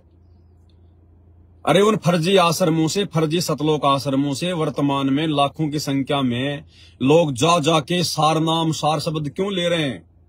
क्योंकि उनको अपने गुरु पर विश्वास नहीं है। क्या पता गुरुजी जेल से आएंगे, नहीं आएंगे, उम्र कैद की सजा है, फलाना है, दिखना है। क्या पता बाद में सार नाम मिले ना मिले, मेरा शरीर छूट जाए, मैं सतलोक जाऊं ना जा पाऊं। तो जो मूर्खता वो लोग दर्शा रहे हैं अपने गुरु को मानुस मानकर, ज्ञान की कमी के चलते, कि क्या पता गुरुजी आएंगे नहीं आएंगे, कब आएंगे, अपने तो सार नाम ले लो। अरे बस का ड्राइवर और 5-10 मिनट के लिए कहीं बाहर चला गया हो, बस का ड्राइवर 5-10 मिनट के लिए कहीं बाहर चला गया हो, या बस से नीचे उतर गया हो, हैं, और तुम सीट के लिए लड़ाई झगड़ा कर रहे हो, मारामारी कर रहे हो, और बस में ड्राइवर है ही नहीं, तो चाहे वो वोल्वो बस क्यों ना है, बैठे रहो सारा दिन। जब तक वो ड्राइवर आके सीट पर नहीं बैठेगा, वो बस आगे नहीं चलने वाली। कितना ही लड़ लो, झगड़ लो सीट पे बैठ बैठ के भी तुम थक जाओगे। तो इसी प्रकार सतगुरु रामपाल जी भगवान इस संगत रूपी बस का ड्राइवर है, भक्ति का ड्राइवर है। और ड्राइवर के बिना भाई तुम कितना सार नाम ले लो, कितने सार शब्द ले लो, कितने सतलोक की टिकट लेके बैठ जाओ उस बस में, जब तक वो ड्राइवर नहीं आ लेगा ना, वो बस एक कदम भी आगे नहीं बढ़ने वाली है। तो बहन जी, जो गलतियां वो लोग कर रहे हैं वही गलतियां आप लोग कर रहे हो। अरे कितना समय बचा है गुरुदेव भगवान के बाहर आने में? 2028 तो मालिक ने नियुक्त कर रखा युग परिवर्तन का समय। अरे 3-4 साल की तो बात है। तो क्या विश्वास नहीं अपने गुरुजी पर? 3-4 साल में क्या तुम बूढ़ी हो जाओगी और भगत बूढ़ा हो जाएगा? और हो जाओ तो लाख बार हो जाओ। क्या शादी करने के लिए पैदा हुए हो क्या? क्या ये बच्चे पैदा करने की मशीन बनने के लिए तुम पैदा हुई हो क्या? अरे ये झूठा सुख, ये झूठा आनंद लेते हुए तुम्हें कितने युग बीत गए? कौन से दिन गुरुजी के ज्ञान को समझोगे? अरे भक्ति तो तुम्हें आज मिली है ना, और आज से पहले तुमने क्या किया? अरे इस मानव जन्म से पहले तुम्हारे अरबों खरबों मानव जन्म हो चुके हैं। तुमने यही तो किया था, बच्चे तो पैदा किए, और क्या भक्ति करी है? उन जन्मों में तुमने बच्चे तो पैदा कर करके छोड़े हैं। कभी राजा बन गए तो 2-2 हजार रानियां बनाई, 100-100 रानियां बनाई, 10-10 हजार शादियां की राजा जनक के जैसे। तो उन जन्मों में तुमने किया क्या? विषय वासनाओं के अलावा, इन कुकर्मों के अलावा हमने किया क्या है उन जन्मों में? भक्ति तो आज मिली है। और ये 10-20 साल की उम्र है तुम्हारी। अब 10-20 साल की उम्र में बच्चे पैदा करके तुम बड़ा भारत की क्रिकेट की टीम बना दोगे। ज्ञान को आधार बनाओ, ज्ञान को आधार। इस कुक्रम में जब तक लिप्त रहोगे, विषय वासना के कुक्रम में, तुम भगत बन ही नहीं सकते। ये कबीर साहिब की अमरवाणी है, अपने दिमाग में घोल लेना कि भग भोग्या भग उपजय। भग यानी योनि, और भोग्या यानी उसको भोगना, उसको भोगने वाला। भग भोग्या भग उपजय, उपजय यानी पैदा होना। जब तक इंसान भग भोगेगा, विषय वासना के चक्कर में पड़ा रहेगा, तब तक उसका बारंबार उसी योनि से जन्म होता रहेगा। भग भोग्या भग उपजय, भग से बचा न कोई, और जय कोई भग से बचे, भगत कहावे सोए। ये कबीर परमात्मा की अमरवाणी है। अरे आज तुम्हें सतगुरु मिल गया, इतना ज्ञान दे दिया, थोड़ा सा समय बचा है मोक्ष का। जब तक धरती पर सतगुरु है तब तक ये मोक्ष का समय है। थोड़ा सा समय बचा है, और साथ संगति से जुड़ के तुम्हें इतनी सारी बातों का पता चल गया, और तुम उसी बच्चे पैदा करने के चक्कर में पड़े हुए हो अभी भी। तो तुम क्या ज्ञान को समझे भाई? कहां तुम भक्ति को समझे, कहां तुम ज्ञान को समझे? आज तुम शादी करोगे, अब ये तो है नहीं कि शादी करने के बाद में तुम लोग जो है मतलब ब्रह्मचारी बन जाओगे। 15-20 साल से पहले तुम्हारा वो पीछा नहीं छूटेगा विषय वासना से। 15-20 साल में सतगुरु सतलोक जा लेगा, फिर ले लेना यहाँ पे अंडे, फिर यहाँ बच्चे पैदा करते रहना। अगले जन्म में फिर कुत्ती बन के 12-12 करना, सूरी बन के 12-12 करना, फिर पैदा, फिर करना यहाँ पे फौज तैयार कर देना। तो थोड़ा बहुत दिमाग लगाओ, विचार करो। ये स्पेशली इसी बहन के लिए नहीं है, इस बहन का तो ये मैसेज आ गया, इसलिए इस बहन को आधार बना के सभी को मैसेज दिया जा रहा है। अरे क्या हम इसी कर्म के लिए पैदा हुए क्या? और ये कर्म नहीं करेंगे तो हमारा मनुष्य जन्म सफल नहीं होगा क्या? ये कर्म यदि करेंगे तो जरूर ये मनुष्य जन्म फेल हो सकता है, विफल हो सकता है। नहीं करेंगे तो जरूर सफल हो जाएगा।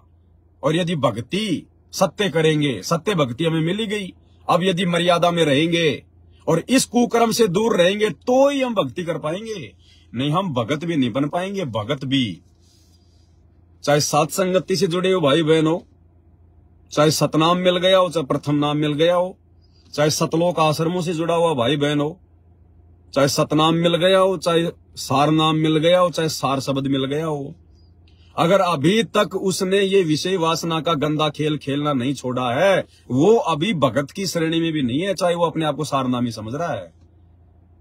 परमात्मा की वाणी है भाई, भग भोगा भग उपजय, भग से बचा न कोई, और जो कोई भग से बचे भगत कावे सोई। तो अभी तक तो भक्ति के आसपास भी नहीं है, भक्ति के आसपास भी।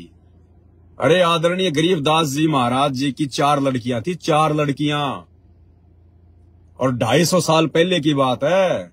उन 4 लड़कियों ने गरीबदास जी से ज्ञान सुनने के बाद, उपदेश लेने के बाद में आजीवन शादी नहीं करी। आजीवन कि पिताजी हमें तो आत्मा का कल्याण करवाना है, और जबकि गरीबदास जी से किसी का कल्याण नहीं होना था, क्योंकि वो 12वां पंथ था, वो काल का पंथ था। गरीबदास जी किसी को पार करने नहीं आए थे, गरीबदास जी केवल ग्रंथ साहिब लिखने आए थे। जबकि उन आत्माओं का तो उद्धार भी नहीं हुआ जिन्होंने अपने आत्म कल्याण के लिए और आजीवन ब्रह्मचारी रही, साध्वी रही, अपने घर पे रह के उन्होंने भक्ति करी, अपने माता पिता के घर पे रह के। कमाली 650 साल पहले परमात्मा की मुंह बोली बेटी, कभी सुना क्या आपने कि उस कमाली ने जो की शादी की थी अपने आत्म कल्याण के लिए, अनमैरिड रही, और आज वो ही कबीर धरती पे है। और नालायको, आज तो मोक्ष का टाइम है, प्राइम टाइम है, और कितना समय बचा है हमारे पास में। जब तक गुरुजी धरती पे हैं तब तक मोक्ष के द्वार हैं। गुरुजी जिस दिन धरती से चले गए, मोक्ष के द्वार बंद। फिर जो भक्ति करो, अपना भक्ति धन जोड़ो और हजारों साल तक मनुष्य जन्म प्राप्त करो, और जैसा भी सुख दुख है अपना भोगते रहो। तो भाई किस चक्कर में पड़े भगत जी हम? मैं ये नहीं कह रहा कि तुम रमेणी मत करो, वो तुम्हारी इच्छा है, करो ना करो। भक्ति में अगर रमेणी करोगे तो भी दिक्कत नहीं है, और नहीं करोगे तो भी दिक्कत नहीं है, लेकिन मर्यादा और भक्ति। और भाई ये जब तक ये कुकर्म करते रहोगे तो मर्यादा टूटती रहेगी। ये व्यभिचार है, व्यभिचार। इस सतभक्ति में आने के बाद में यदि आप ये कुकर्म करते हैं तो आप जी व्यभिचार कर रहे हैं, व्यभिचार। और कितना अच्छे से गुरुदेव ने समझा दिया कि कोटि शीश तूने दे दिए यम राजा की फेंट। क्या कहते हैं गुरुदेव? करोड़ों शीश तूने दे दिए यम राजा की फेंट। यम राजा यानी ये काल, फेंट यानी झटके से मारना। करोड़ों सिर हमने मनुष्य जन्म प्राप्त करके और बिना भक्ति के इस काल के षड्यंत्र में फंस के बर्बाद कर दिए। करोड़ों। और क्या मिला हमें? क्या मिला? करोड़ों शीश दे दी हमने काल को। काल की भक्ति करते करते, इन देवी देवताओं की भक्ति करते करते, क्योंकि हर मनुष्य जन्म में कोई न कोई तो भक्ति आदमी करता ही है, जैसी भी है। तो करोड़ों बाल इस काल की भक्ति करके और समर्पित होके हमने अपना जीवन जो है वो दान कर दिया इसको। जैसे आज आप देखोगे बड़े बड़े शंकराचार्य ये आजीवन ब्रह्मचारी रहते हैं, जबकि 2 कोड़ी की भक्ति नहीं है उनके शंकराचार्यों की, 2 कोड़ी की। और बड़े बड़े मंदिरों के पुजारी हैं, वो भी बेचारे ये सोचकर कि हमें तो मोक्ष प्राप्त करना है, वो ब्रह्मचारी रहते हैं। ये नागा साधु वगैरह ये सब ये ब्रह्मचारी रहते हैं। और इनको मिलेगा क्या? कुछ नहीं मिलेगा इनको। तो गुरुदेव कहते हैं तूने अज्ञानता में करोड़ों सिर, ये करोड़ों मानव जन्म तूने काल की भक्ति पे बर्बाद कर दिए मोक्ष के लिए। कोटि शीश तूने दे दिए यम राजा की फेंट। फेंट यानी झटके से मारता है ये। कहीं आपस में लड़ाई झगड़ा करवा देगा, कहीं बॉर्डर पे कोई दुश्मन सिर काट देगा, बहुत सारी वजह से। और एक सिर दे के देख ले सतगुरु अपने की भेंट। और गुरुदेव कह रहे हैं एक सिर यानी एक मनुष्य जन्म केवल तू अपने सतगुरु को समर्पित कर और देख सतगुरु तुझे उसके प्रतिफल में क्या देता है। लेकिन प्रेम से भेंट करना है, समर्पित होना है अपने आत्म कल्याण के लिए। कहते हैं एक सिर दे के देख ले, एक मनुष्य जन्म समर्पित हो जा अपने गुरु जी के चरणों में। करोड़ों बार तो समर्पित हो गए, तूने काल के जाल में जाके देख लिया, तेरे को कुछ नहीं मिला गधे कुत्ते सुअर की योनि के अलावा। और एक सिर अपने सच्चे सतगुरु की भक्ति को देके देख ले। सिर देने का मतलब क्या है? समर्पित। समर्पित कि मुझे तो मोक्ष ही करवाना है। बाढ़ में गया मैंने असंख्यों बार, सुअर बन के 12-12 बच्चे पैदा किए, कुतिया बन के मैंने 8-8 बच्चे पैदा किए, राजाओं की रानियां बन के मैंने कितने बच्चे पैदा किए, आम मनुष्य जन्म प्राप्त करके मैंने कितने संतानें पैदा कर दी। क्या मिला? कहां है आज वो बच्चे भी कहीं गधे कुत्ते सुअर बन के घूम रहे हैं। और ये 10-20 साल की उम्र है। और 10-20 साल की उम्र में तुम कौन सा भाई वो वर्ल्ड रिकॉर्ड बना लोगे तुम शादी करके। तो भाई और बहनों, दास की प्रार्थना है, विनती है, ये मौका हाथ से अगर निकल गया ना, फिर शादियां करेंगे, फिर अगले जन्मों में और क्या करेंगे, फिर मनुष्य जन्म प्राप्त करेंगे, फिर ये भक्ति तो मिलनी नहीं है, ये सतगुरु तो सतलोक चला जाएगा, फिर हमें मनुष्य जन्म मिलेंगे और हजारों मनुष्य जन्म मिलेंगे इस भक्ति के प्रतिफल में। और वो हजारों मनुष्य जन्म प्राप्त करके फिर हम कौन सा किला तोड़ेंगे, ये शादियां करके बच्चे तो पैदा करेंगे।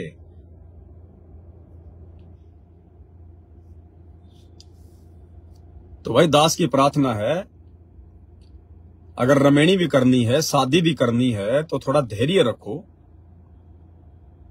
ये तुम कोई फौज पुलिस की भर्ती में तो लग नहीं रहे रमेणी करके कि भाई तुम्हारी जो उम्र है वो निकल जाएगी, कि उसके बाद फिर हमारा जो है वो ट्रेनिंग नहीं होगी। तो दो 3-4 साल की बात है, सतगुरुदेव भगवान आ जाते हैं। आने के बाद में फिर कोई अच्छा भगत देख के, कोई ढंग का भगत देख के, और फिर मालिक से आज्ञा लेके परमात्मा के सानिध्य में रमेणी करना, ताकि तुम्हारी रमेणी भी सही चले। वर्तमान में परीक्षा का समय है, परीक्षा के समय में तुम आंख बंद करके चल रहे हो, तुम्हें पता है कौन भगत क्या है, किस भगत के मन में क्या चल रहा है। ये 4 दिन का नशा होता है ये ब्याह शादी रमेणी का। ये 4 दिन बाद में फिर वो नहीं लगेगी फिर अच्छी। अब तो बड़ा उसके ऊपर कोई मोहित हो रहा है, कोई फिदा हो रहा है, और 4 दिन बाद में फिर वो घर की मुर्गी दाल बराबर हो जाती है। दुनिया भर का बोझ आदमी सिर पे ले लेता है। क्या कहते हैं गुरुदेव भगवान, रिंचक सा सुख और दुख पहाड़ समाना। रिंचक यानी थोड़ा सा सुख, और दुख पहाड़ समाना यानी 2 मिनट का वो सेज का सुख, वो पलंग का सुख, 2 मिनट का बेड का सुख, और दुख पहाड़ समाना। और उसके बाद में वो मूर्ख आदमी दुनिया भर की आपत्तियों पहाड़ जैसा दुख लेके घूमता है पूरी जिंदगी, करके बच्चे पैदा, फिर उसको स्कूल भेजना, उसकी ड्रेस लाना, और आज उसको ये करना, और फिर उसकी कोचिंग करवाना, और फिर कभी बीमार हो गया, कभी क्या हो गया, फिर उसकी ब्याह शादी की चिंता, फलाना दिखना, कोई उल्टा काम कर दिया तो फिर मुकदमेबाजी। तो परमात्मा कहते हैं रिंचक सा सुख, जरा सा सुख, और दुख फिर पहाड़ समाना। ये तो बूर के लाडू बताए परमात्मा ने, बूर के लाडू खाओ तो भी पछताओ और ना खाओ तो भी पछताओ। लेकिन आप और हमें तो ज्ञान दे दिया परमात्मा ने, जड़ बता दी। तो भाई देखो, मैं रमेणी वगैरह के लिए मना नहीं करता, लेकिन जो बातें हैं जो भक्ति मार्ग के अनुसार, जो बातें भक्ति मार्ग में बाधक हैं, और ये जो समय चल रहा है वर्तमान में, ये कितना इंपॉर्टेंट समय है, इसकी महत्वता कितनी है, भाई दास को बताना जरूरी है। और कोई मूर्ख ये सोचे कि हम ब्याह शादी नहीं करेंगे तो फिर बुढ़ापे में फिर हमें कौन संभालेगा, हमारे बच्चे तो होंगे नहीं। तो भाई ये अगर इतना भी अगर कोई सोच रहा है ना कि बुढ़ापे में फिर क्या होगा, मेरा अकेले का क्या होगा, तो वो फिर मूर्ख आदमी है। उसको ना तो अपने गुरु का ज्ञान समझ में आया, ना उसको भक्ति समझ में आ गई। अरे आने वाला समय तो ऐसा समय आ रहा है, भगत लोग, अगर ऐसा कोई भगत भाई अगर दिखाई दे गए ना, संगत में दिखाई दे गया, उसको हाथ जोड़ के अपने घर पे लेके आएंगे कि भगत जी घर पे चलो, सेवा का मौका दो, भगत जी घर पे चलो, सेवा का मौका दो, हम आपको कहीं नहीं जाने देंगे, अब अपने माता पिता की तरह आपकी सेवा करेंगे। क्योंकि समय क्या आ रहा आगे, सतयुग, सत्ययुग। जैसे वो इंद्रमती रानी और साधु महात्माओं को ढूंढने के लिए भूखी बैठी थी, ऐसे ही भगत भाई बहन आने वाले समय में अगर कोई ऐसा है भगत होगा, अगर ऐसा कोई भाई बहन, कोई माता संगत में होंगी जिनके बेटा बेटी नहीं होंगे, बुढ़ापे में जिनकी सेवा करने वाला कोई नहीं होगा, उनको ढूंढ ढूंढ के लाके अपने घर पर अपने माता पिता से भी 100 गुना अच्छी सेवा करेंगे। इस भक्ति से इतनी दया, धर्म, इंसानियत, मानवता हमारे हृदय में सतगुरु रामपाल जी भगवान जो है बल्कि भर रहे हैं। वरना सतयुग जैसा माहौल क्या आएगा। सतयुग में अपना पराया नहीं होता कोई, अपने जैसा दुख लोगों को दूसरे का दुख लगता है, उसको कहते हैं सतयुग। कोई भेदभाव नहीं, कोई अमीरी गरीबी नहीं, कोई जाति पाति नहीं, कोई धर्म की बातें नहीं। जीव हमारी जाति है, मानव धर्म हमारा, हिंदू मुस्लिम सिख ईसाई धर्म नहीं कोई न्यारा। तो इस सतगुरु रामपाल जी की भक्ति में वो पावर है इस भक्ति की शक्ति से सतयुग आएगा, ऐसा आचार विचार व्यवहार हो जाएगा लोगों का। तो आपको बुढ़ापे में परमात्मा, और गुरुदेव ने सत्संगों में क्या बताया, ऐसे ऐसे उदाहरण दिए गुरुदेव ने। जो भगवान की भक्ति करता है ना, तो भगवान भी नौकर का रूप बना के उसकी सेवा करने चला जाता है। ये तो असंख्य अनंत कोटि कलाओं का स्वामी है, चाहे जितने रूप बना ले भगवान। वो एक भगत था, उसको दस्त हो गए थे, उसकी सेवा के लिए एक नौकर रहा करता था। अब एक दिन उसकी तबीयत खराब हो गई, उसको लग गए दस्त, उस भगत को जो भगवान की भक्ति करता था, बूढ़ा हो रहा था। और उधर से नौकर की मां मर गई, तो उसने कहा कि महाराज जी मेरी मां मर गई, जाना जरूरी है। अब उसने भगत ने भी नहीं रोका कि भाई बहुत दिन हो गए लड़के को, और मैंने 20 दिन इसको जान दे, देखी जाएगी मेरे भाग में जैसा है, दुख सुख पाके अपना काम करूंगा। वो नौकर चला गया अपने गांव, और आधी घंटे बाद में उस नौकर का रूप बना के भगवान आ गया। और 1 महीने तक जब तक वो नौकर नहीं आया, भगवान ने नौकर बन के उसकी टट्टी पेशाब उठाई, उसका खाना बनाया, उसके कपड़े धोए, और कई बार वो धमका भी दिया करता था, अरे तू ढंग से काम नहीं करता। डांट खा खा के भगवान ने अपने भगत की जो है मतलब लैट्रिन उठाई। तो यही तो भगवान है वर्तमान में, वो सतगुरु रामपाल जी भगवान, जिसने ये सारे उदाहरण पेश किए। तो क्या नहीं करेगा परमात्मा। अरे दास किसको कहते हैं, सपने में बरड़ाई के जय कोई कहिए राम, वाके पक्की पावड़ी मेरे तन का चाम। इतना प्यार करता है भगवान अपने भगत से, लेकिन हम अभी तक भगवान की परिभाषा से अपरिचित है। हम अभी भगवान की परिभाषा से अपरिचित है। हमने तो भगवान इनको मान लिया जिनके हाथों में 8 हथियार हो, जिनके हाथों में तीर कमान हो, भाला हो, कोई त्रिशूल हो, कोई सुदर्शन चक्कर हो। हमने तो इनको भगवान मान रखा है, जो थोड़ा सा कुछ बोल दे उसकी गर्दन उड़ा दे। तो अभी तो हम भगवान की परिभाषा से भी अपरिचित है। भगवान किसे कहते हैं? भगवान वो है जो केवल सुख दे, दुख नाम की चीज ना दे, उसको कहते हैं भगवान। हर प्रकार की वस्तु दे,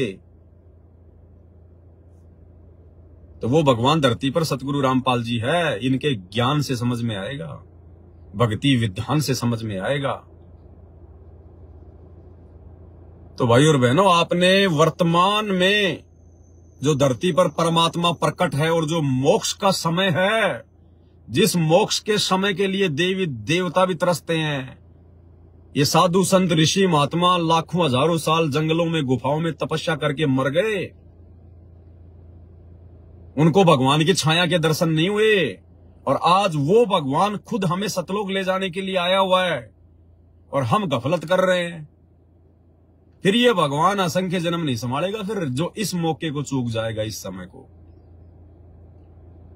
अरे अगर कोई बहन बेटी अगर इस ज्ञान को समझ के अगर शादी नहीं करना चाहेगी, पहली बात तो ये बताओ, अगर किसी ने अगर जो है वो लड़की के रूप में जन्म ले लिया, तो क्या जरूरी है कि शादी करना उसके लिए कोई जरूरी है? कोई संविधान में लिखा हुआ है क्या कि भारत सरकार आपको जो है बल्कि जेल में डाल देगी अगर आपने लड़की होने के बावजूद अगर आपने शादी नहीं की? तो लड़के शादी क्यों नहीं करते और फिर भी अपने माँ बाप के घर में रहते हैं? तो क्या लड़की अपने माँ बाप के घर में नहीं रह सकती? क्या लड़की को अधिकार नहीं है? क्या कानूनन उसको बराबर का अधिकार है? ये तो हम लोगों ने समाज को बिगाड़ रखा है। ये तो हम सामाजिक लोगों की आध्यात्मिक अज्ञानता के चलते अपनी घटिया सोच है कि लड़की को घर में नहीं रखना चाहिए, जवान लड़की को घर में नहीं रखना चाहिए। अरे वो जवान लड़का जरूर आपकी इज्जत पे दाग लगा देगा, लेकिन वो जवान बेटी कभी माँ बाप की इज्जत पे दाग नहीं लगाती। कोई जरूरी है? अपने माता पिता के पास में रहो, भक्ति करो और परमात्मा प्राप्त करो और निकलो यहां से। जब लड़का आजीवन अनमैरिड रह के माँ बाप के घर में रह सकता है, तो क्या लड़की नहीं रह सकती क्या? ये कॉमन सेंस की बातें हैं। हमने दुनिया देख के नहीं चलनी है, हमने भक्ति मार्ग को देख के चलना, अपने सतगुरु को देख के चलना है। अगर समाज की मर्यादाओं में फंसोगे ना, जिंदगी में भक्ति नहीं कर पाओगे। और आपकी तो अकेली माँ है। अरे बहन जी, आपका तो सोने पे सुहागा है, क्यों चक्कर में पड़ रही हो फालतू में? क्यों बच्चे पैदा करने की मशीन बन रही हो जबरदस्ती? और साथ संगति से इतना ज्ञान लेके, इतना समझ के अपने सतगुरु भगवान को, और फिर विषय वासना में भाग रही हो। आप तो अपनी माँ की सेवा करो, आराम से बढ़िया रहो, बुढ़ापे में उसकी भी भक्ति बनेगी, उसकी भी सेवा होगी, और अपनी भक्ति कर। और शादी करनी है तो भाई गुरुजी के आने के बाद देखना, बाकी आपकी मर्जी है। मैं कोई जबरदस्ती तो शादी वाले दिन आपका हाथ पकड़ के अलग करूंगा नहीं। आपने पूछा इसलिए मैंने बता दिया, इस भक्ति मार्ग के रूल के हिसाब से। तो भाई और बहनों, हर प्रकार से परमात्मा ने समझा रखा है। अब चलो, जिन जिन भाई बहनों की शादी हो चुकी है, चलो उनको तो ज्ञान नहीं था, उनको तो इतनी समझ नहीं थी, उस समय तक हमें इतना ज्ञान नहीं था, इतनी समझ नहीं थी, वरना ये पंगा कोई नहीं पालेगा अगर ज्ञान हो गया तो। ये तो काल का षड्यंत्र है, ये ब्याह शादी वगैरह, ये बच्चे पैदा करना, ये तो काल का षड्यंत्र है।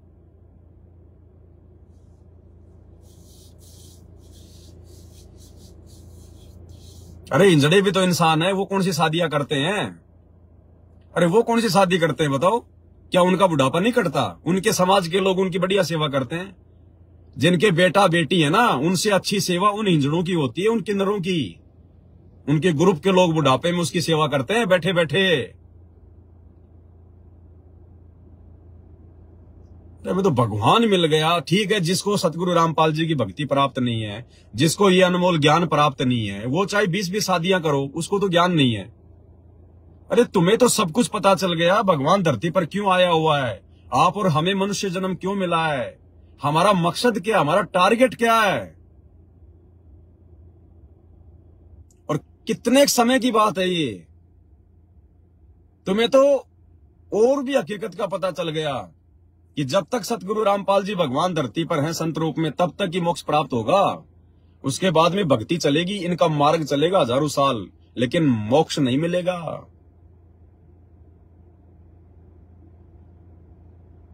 तो भाई बाकी आपकी मर्जी है। और दूसरी बात भाई और बहनों, जिसके संस्कार में जैसा परमात्मा ने लिख रखा है, अगर मान लीजिए किसी की रमेणी होनी है, कब होनी है, किसके साथ होनी है, अगर परमात्मा ने आपके भाग्य में यदि रमेणी लिख रखी है आपके प्रारब्ध में, तो वो होके रहेगी। आप अगर खुद भी किसी लड़के से बात नहीं करोगे तो भी रमेणी होगी। आप ना करना चाहोगी रमेणी, ना करना चाहोगी, और यदि आपके भाग्य में गुरुजी ने लिख रखी है तो होगी। फिर टेंशन किस बात की है? फिर भैया जबरदस्ती करके स्वतंत्र कर्मों के तहत अपने कर्म बिगाड़ सकते हो आप लोग। फिर ये स्वतंत्र कर्म हो जाएंगे। स्वतंत्र कर्म कि बाप तो तुम्हारा जेल में बैठा है और तुम बाहर शादियां कर करके और विषय वासनाओं का सुख भोग रहे हो। तुम बाहर विषय वासनाओं का सुख भोग रहे हो। ये स्वतंत्र कर्म है। फिर यहाँ पर स्वतंत्र कर्म बता रखा ना गुरुजी ने, स्वतंत्र कर्म काल ने छूट दे रखी है 25% स्वतंत्र कर्म करने की। फिर ये स्वतंत्र कर्म है। अगर गुरुजी से आज्ञा लेकर रमेणी करोगे तो फिर वो स्वतंत्र कर्म नहीं है। और यदि तुम्हारे माता पिता यदि तुम्हारी रमेणी कर रहे हैं, अपनी खुशी से कर रहे हैं, तो फिर वो स्वतंत्र कर्म नहीं है। लेकिन तुम अपने ही गुरु भाई से, जो कि अपने सगे भाई से भी बढ़ के होता है, इतनी मर्यादा होती है गुरु बहन और गुरु भाई में जो सगे भाई बहन में भी नहीं होती। और तुम अपने गुरु भाई से और कैसे इस प्रकार से अपनी शादी की बात कर सकती हो? मर्यादा कहां है बहन तुम्हारी? मर्यादा तो तुम्हारी तार तार हो चुकी है, तार तार। तुम खुद अपने आप को चाहे समझो मर्यादा में, वो बात अलग है, लेकिन भक्ति मार्ग के हिसाब से तुम्हारी मर्यादा तार तार है। क्या भाई बहन आपस में अपनी शादी की बात करेंगे क्या? जबकि तुम तो गुरु भाई बहन हो, सगे भाई बहन से भी बढ़ के कहते हैं ना कि मतलब धर्म का भाई बहन होता है, और धर्म के भाई बहन से भी बढ़ के सतगुरु के शिष्य और शिष्या। संत रामपाल जी के भक्तों को आपस में शादी की बातें करने का, रमेणी की बातें करने का अधिकार नहीं है। बाकी अपने कर्म चाहे कितने फोड़ो, वो बात अलग है।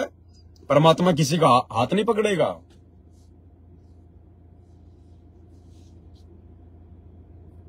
तो ये आपकी अपनी मौज है, आपकी अपनी मर्जी है।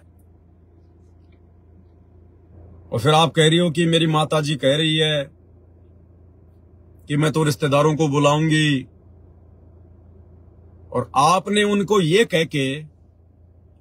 उनको फिर अपनी तरफ से ये कह के कि साधारण खाना खिलाओगी तो बुला सकती हो। क्यों बुला रही हो बारात? अरे क्यों बुलाई जा रही हो बारात भाई? अगर साधारण खाना खिलाओगी तो क्या सभी रिश्तेदारों को बुला लोगे क्या? ड्रामा कर रहे हो, रमेणी कर रहे हो? क्या कहा सतगुरु ने? अगर रमेणी करनी है, 2-4 आदमी इधर से 2-4 आदमी उधर से, इन आश्रम वालों की तरह संगत को इकट्ठा करके इन आश्रमों में ये ड्रामेबाजी करने की आवश्यकता नहीं होती। और रमेणी नहीं, फिर रामायण हो जाती है, रामायण। तो ये भी तुम्हारी कमजोरी है, ये कहना कि अगर साधारण खाना खिलाओगी तो रिश्तेदारों को बुला सकती हो। वो तो 100 को इकट्ठा कर लेगी, वो तो अपने 100 रिश्तेदारों को इकट्ठा कर लेगी, फिर तुम क्या करोगी?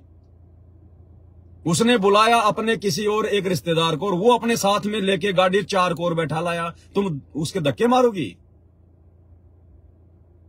तो ये किसने आज्ञा दे दी आपको बहन जी? आपके गुरुजी के कौन से ज्ञान में लिखा हुआ है कि भीड़ इकट्ठी करो आप? और फिर मुझसे पूछ रही हो कि भगत जी माता जी कह रही है कि नहीं, मैं तो अच्छे से अच्छा खाना खिलाऊंगी और सारे रिश्तेदारों को बुलाऊंगी। और फिर आप मेरे से पूछ रही हो कि भगत जी अब मुझे क्या करना है? क्यों, आपको ज्ञान नहीं है इस बात का? आपको इस बात का ज्ञान नहीं है क्या? पवन दास से यश करवा के मुझे जो है बल्कि बलि का बकरा बनाना चाह रहे हो क्या? क्या आपको नहीं पता कि पवन दास इसके बारे में क्या जवाब देगा? तो ये भी आपकी आध्यात्मिक ज्ञानहीनता है, आपकी नादानी, आपकी कमजोरी है। आप खुद मना नहीं कर सकते अपनी मम्मी को, लेकिन आप मना इसलिए नहीं कर रही क्योंकि आपके मन में शादी के लड्डू फूट रहे। आप विरोध इसलिए नहीं कर पा रही, मना नहीं कर पा रही क्योंकि आपके खुद के मन में शादी के लड्डू फूट रहे हैं। अगर इस समय अगर मम्मी को नाराज कर दिया और कुछ कर दिया तो क्या पता रमेणी होने दे, नहीं होने दे। तो ये आपकी कमजोरी है क्योंकि आपका स्वार्थ बीच में आ गया यहां पर। तो बहन जी मैं क्यों कहूंगा कि आप बुलाओ, अच्छा खिलाओ या बुरा खिलाओ? मेरे गुरुदेव भगवान ने तो साफ कह रखा है कि भैया मुश्किल से 2-4 आदमी लड़के वाले और 2-4 आदमी लड़की वाली, इससे ज्यादा ड्रामाबाजी नहीं। अब फिर आप जानो बहन जी, आपकी मम्मी जाने, आपका अपना ज्ञान आधार जाने। मेरे आपसे देखो, मैं तो आपको जानता भी नहीं बहन जी, खाली आपका मैसेज आया मेरे पास तो उसी आधार से मैंने आपको जवाब दिया है। और ना मेरा किसी से कोई राग द्वेष ईर्ष्या होती है। अगर कोई अच्छा करेगा तो अपने आत्म कल्याण के लिए करेगा, बुरा करेगा तो अपने लिए करेगा। मेरा तो बिगड़ने वाला कुछ है नहीं। मुझे तो परमात्मा ने एक मौका दे दिया वीडियो बनाने के लिए, ताकि आप जैसी गलती यदि और भाई बहन संगत में कर रहे हैं तो उनको एक शिक्षा मिल जाए। बाकी तो आपकी मौज है, आपकी मर्जी है। अरे हमें तो काल के लोक में जीवित मरना है। तुम लोग जीवित होकर उठ रहे हो, तुम लोग जीवित होने की सोच रहे हो और परमात्मा कहते हैं जीवित मरना पड़ेगा।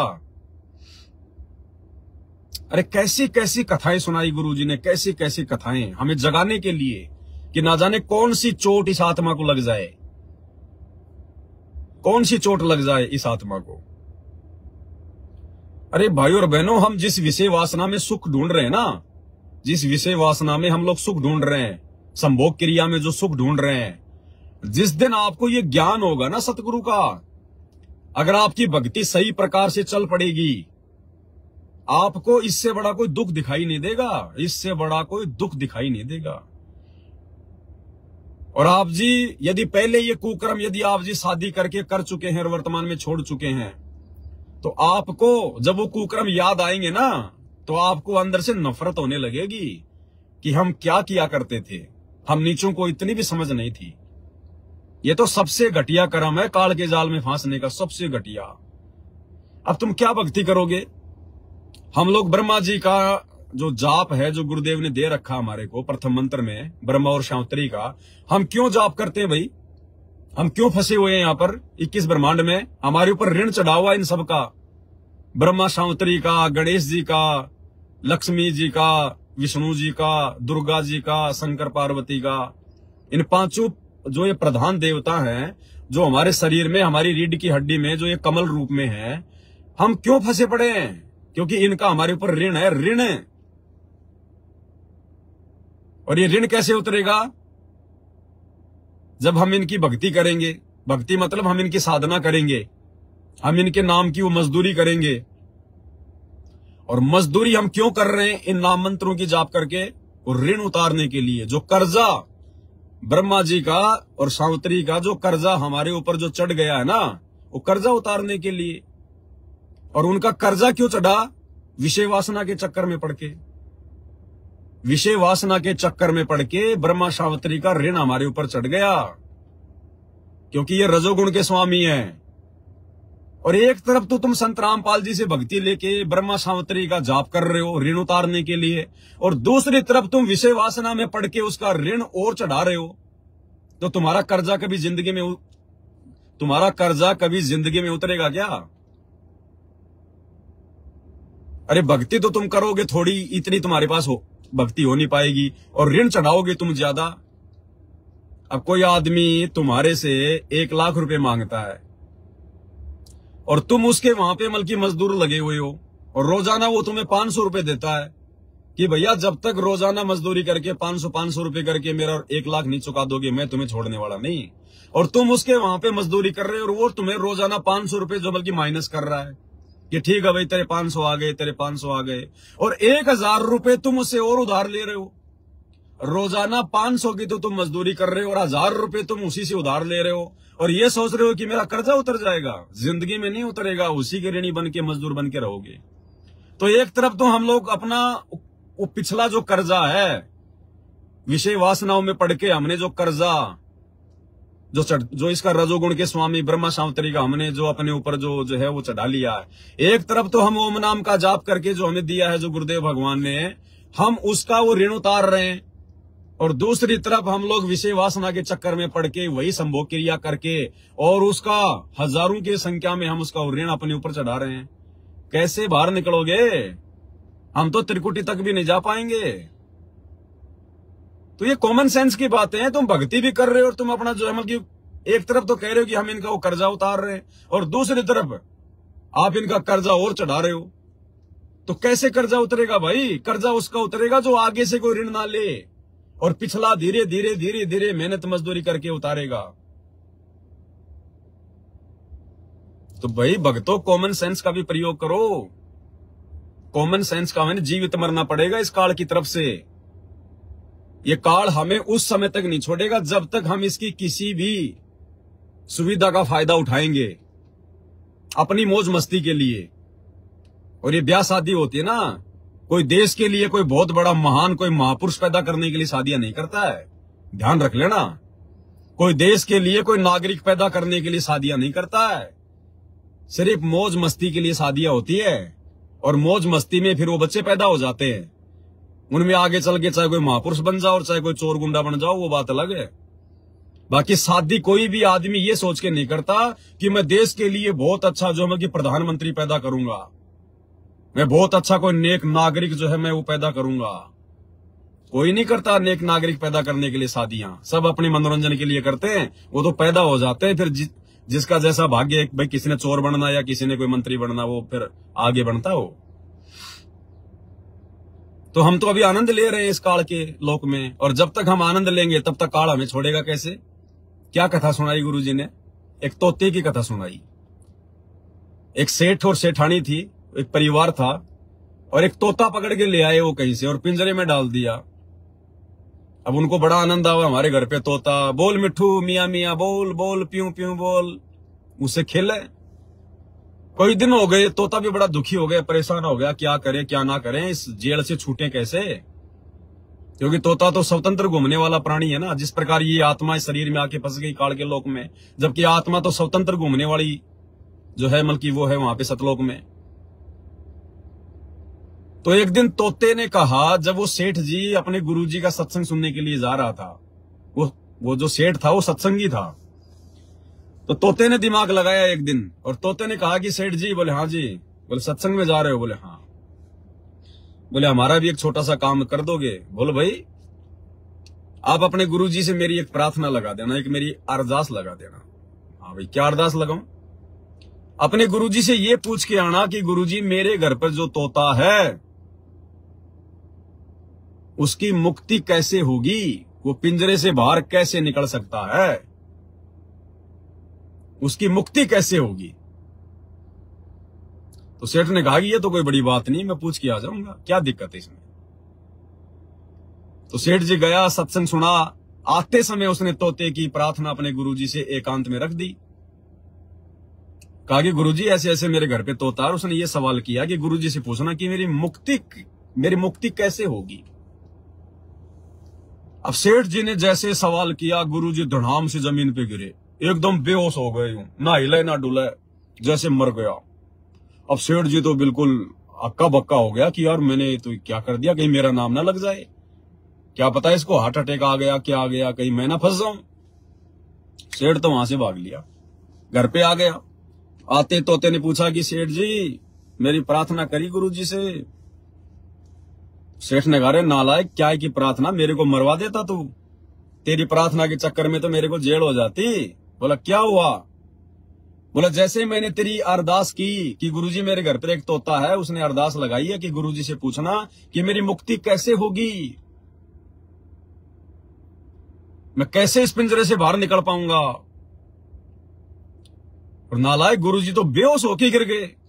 मैंने हिलाया डुलाया, कोई रिएक्शन ही नहीं दिया, मैं तो छोड़ के भाग के आ गया। तोता समझ गया, शब्द सैन सतगुरु की पहचान है, पावे अटल सुहागरे। सेठ तो मूर्ख था, नहीं समझा, सत्संगी था फिर भी नहीं समझा, वो तोता समझ गया। रात को सो गए सारे परिवार वाले, सुबह उठे तो सेठ ने देखा, रे तोते को क्या हो गया, बिल्कुल गर्दन टूटी हुई, सारा सब कुछ यूं। सेठ ने यूं हिलाया पिंजरा तो यूं हो गया, पिंजरा अगर यूं हिलाया तो यूं हो गया।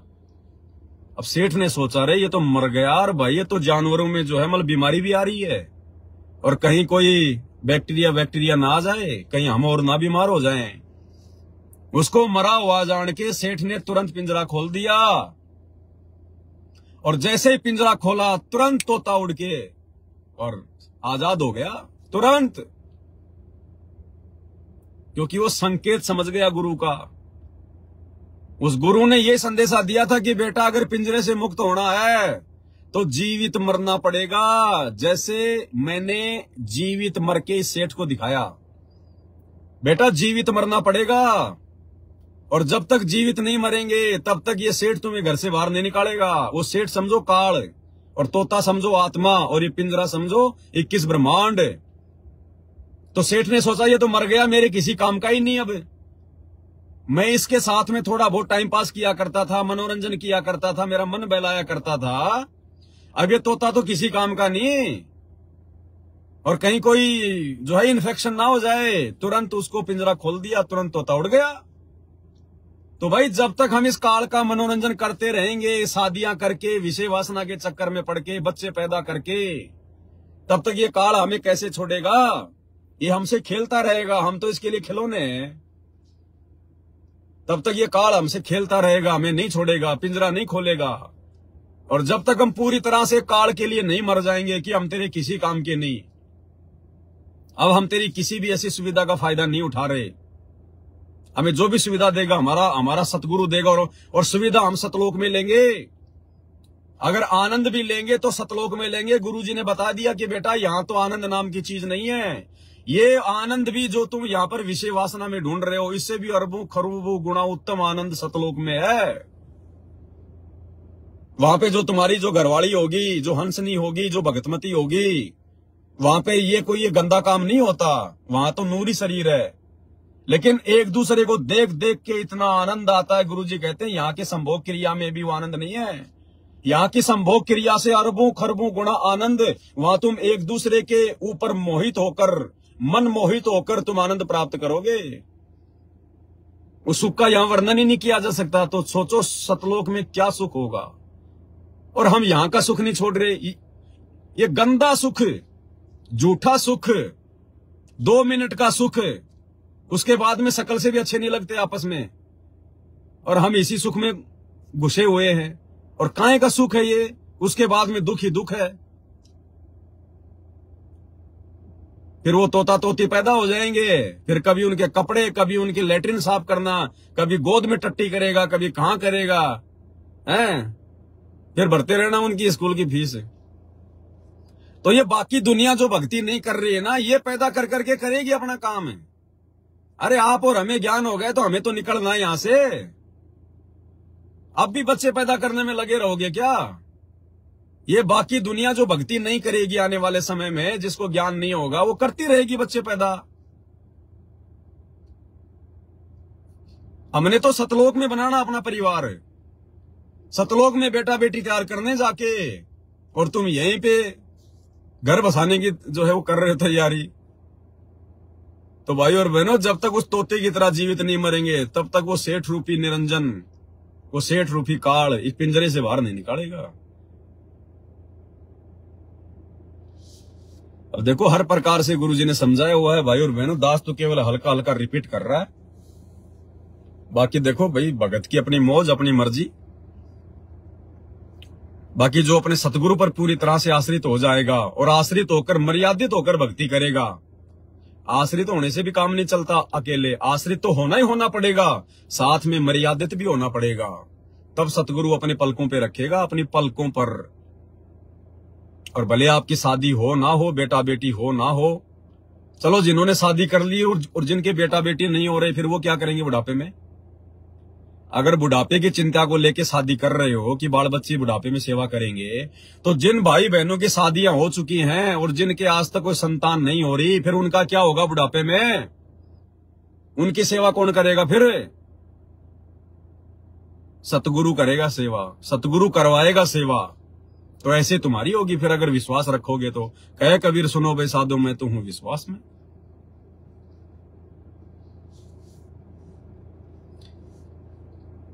बहुत सारी बातें भाई और बहनों। अब क्या देखो, दास कोई फालतू की बातें तो करता नहीं है, ना कोई दो पैसे यूट्यूब फेसबुक से कमाने के लिए दास लाइव आता है।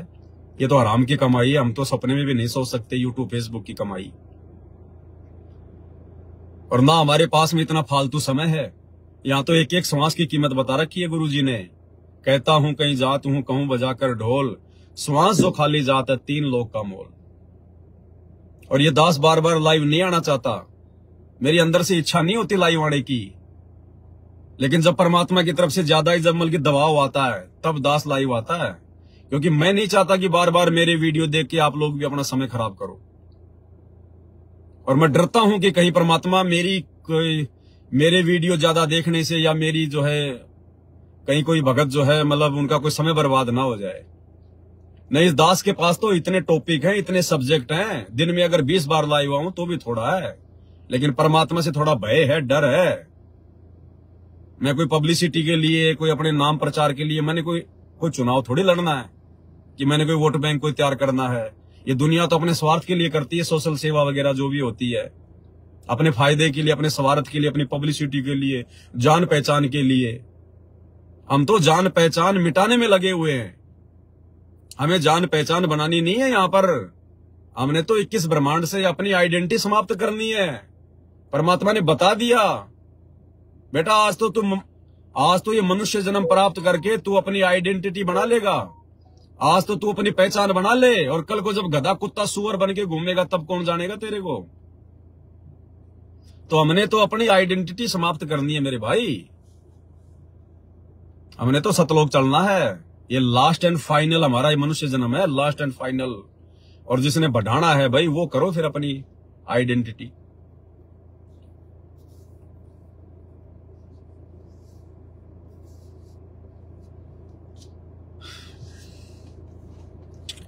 बातें तो और है, लेकिन वीडियो ज्यादा लंबा हो जाएगा, फिर दूसरे टॉपिक पे फिर लाइव आएंगे कल। बहुत सारी बातें हैं, परमात्मा ने इतने सब्जेक्ट, इतने टॉपिक दे रखे हैं भाई और बहनों। लेकिन वही है भाई, हम जगत वाले लोगों की तरह कोई फ्री नहीं है। अब जगत वाले तो वीडियो बना सकते हैं ज्यादा, उनको ना कोई 3 समय की आरती करनी है, ना कोई मंत्र जाप करना है, ना उनको कोई अपना यज्ञ करना है, ना उनकी कोई मर्यादा है, ना कोई नियम है। उनको तो केवल पैसा है, पैसा दिखता है, तो उनका तो सारा दिन इसी में चलता है। अब आप और हमें तो परमात्मा ने और भी जिम्मेदारियां दे रखी है, भक्ति भी दे रखी है। तो ये बीच बीच में दास लाइव आके संगत में थोड़ी बहुत जो गलतफहमियां जो पैदा हो जाती है ना काल प्रेरणा से, ये सभी भाई बहनों को सावधान करने के लिए दास को लाइव आना पड़ता है, बताना पड़ता है। क्योंकि दास परमात्मा का दोषी नहीं बनना चाहता। कल को गुरुजी कह देंगे बेटा इस ज्ञान का आप लोगों के अलावा किसी और को तो पता था ही नहीं, और तुम भी अगर अपने भाई बहनों को नहीं समझाते तो फिर कौन समझाता। तो दास तो केवल अपना शिष्य धर्म निभा रहा है, बाकी मुझे ना तो आप लोगों से कोई स्वार्थ है और ना कुछ और है, लेकिन बताना जरूरी है भाई कल को फिर। क्योंकि परमात्मा किसी का दोषी नहीं बनता, जब धर्मराज के दरबार में जब जीव जाता है तो वहां परमात्मा को ये उलाना नहीं दे सकता कि परमात्मा मेरे को किसी ने बताया नहीं, मेरे तक ये जानकारी नहीं आई।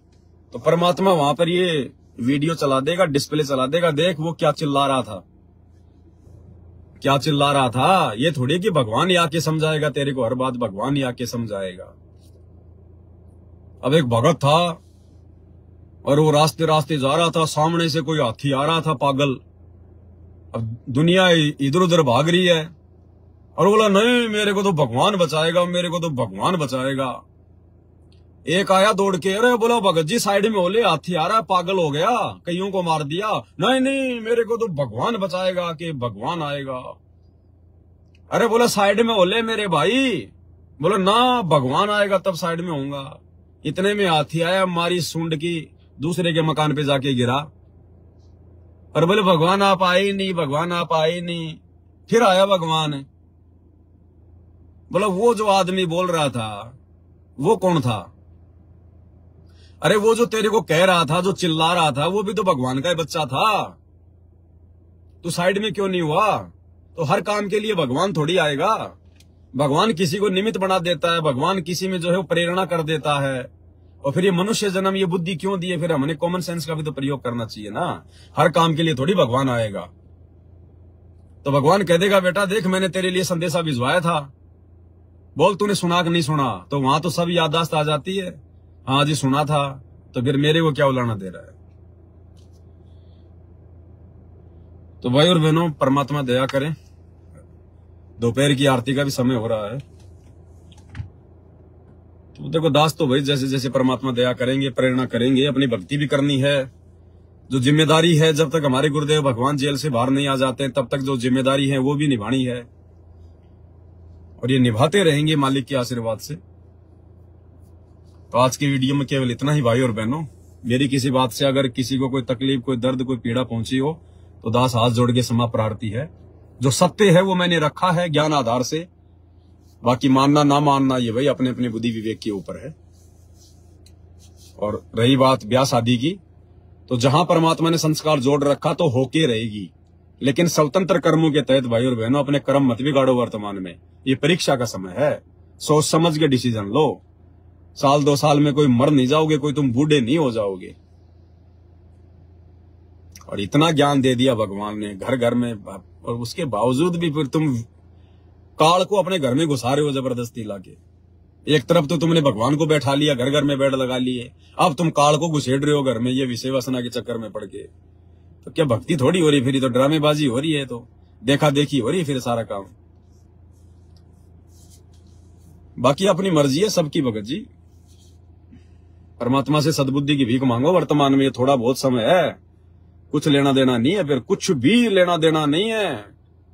इस स्टेज पे आकर साथ संगति से इतना जुड़कर, इतना ज्ञान लेकर भी अगर कोई गलती करेगा फिर परमात्मा नहीं संभालेगा। फिर भाई साहब करते रहना फिर बच्चे पैदा अगले जन्मों में। बंदी छोड़ सतगुरु रामपाल जी भगवान की जय हो।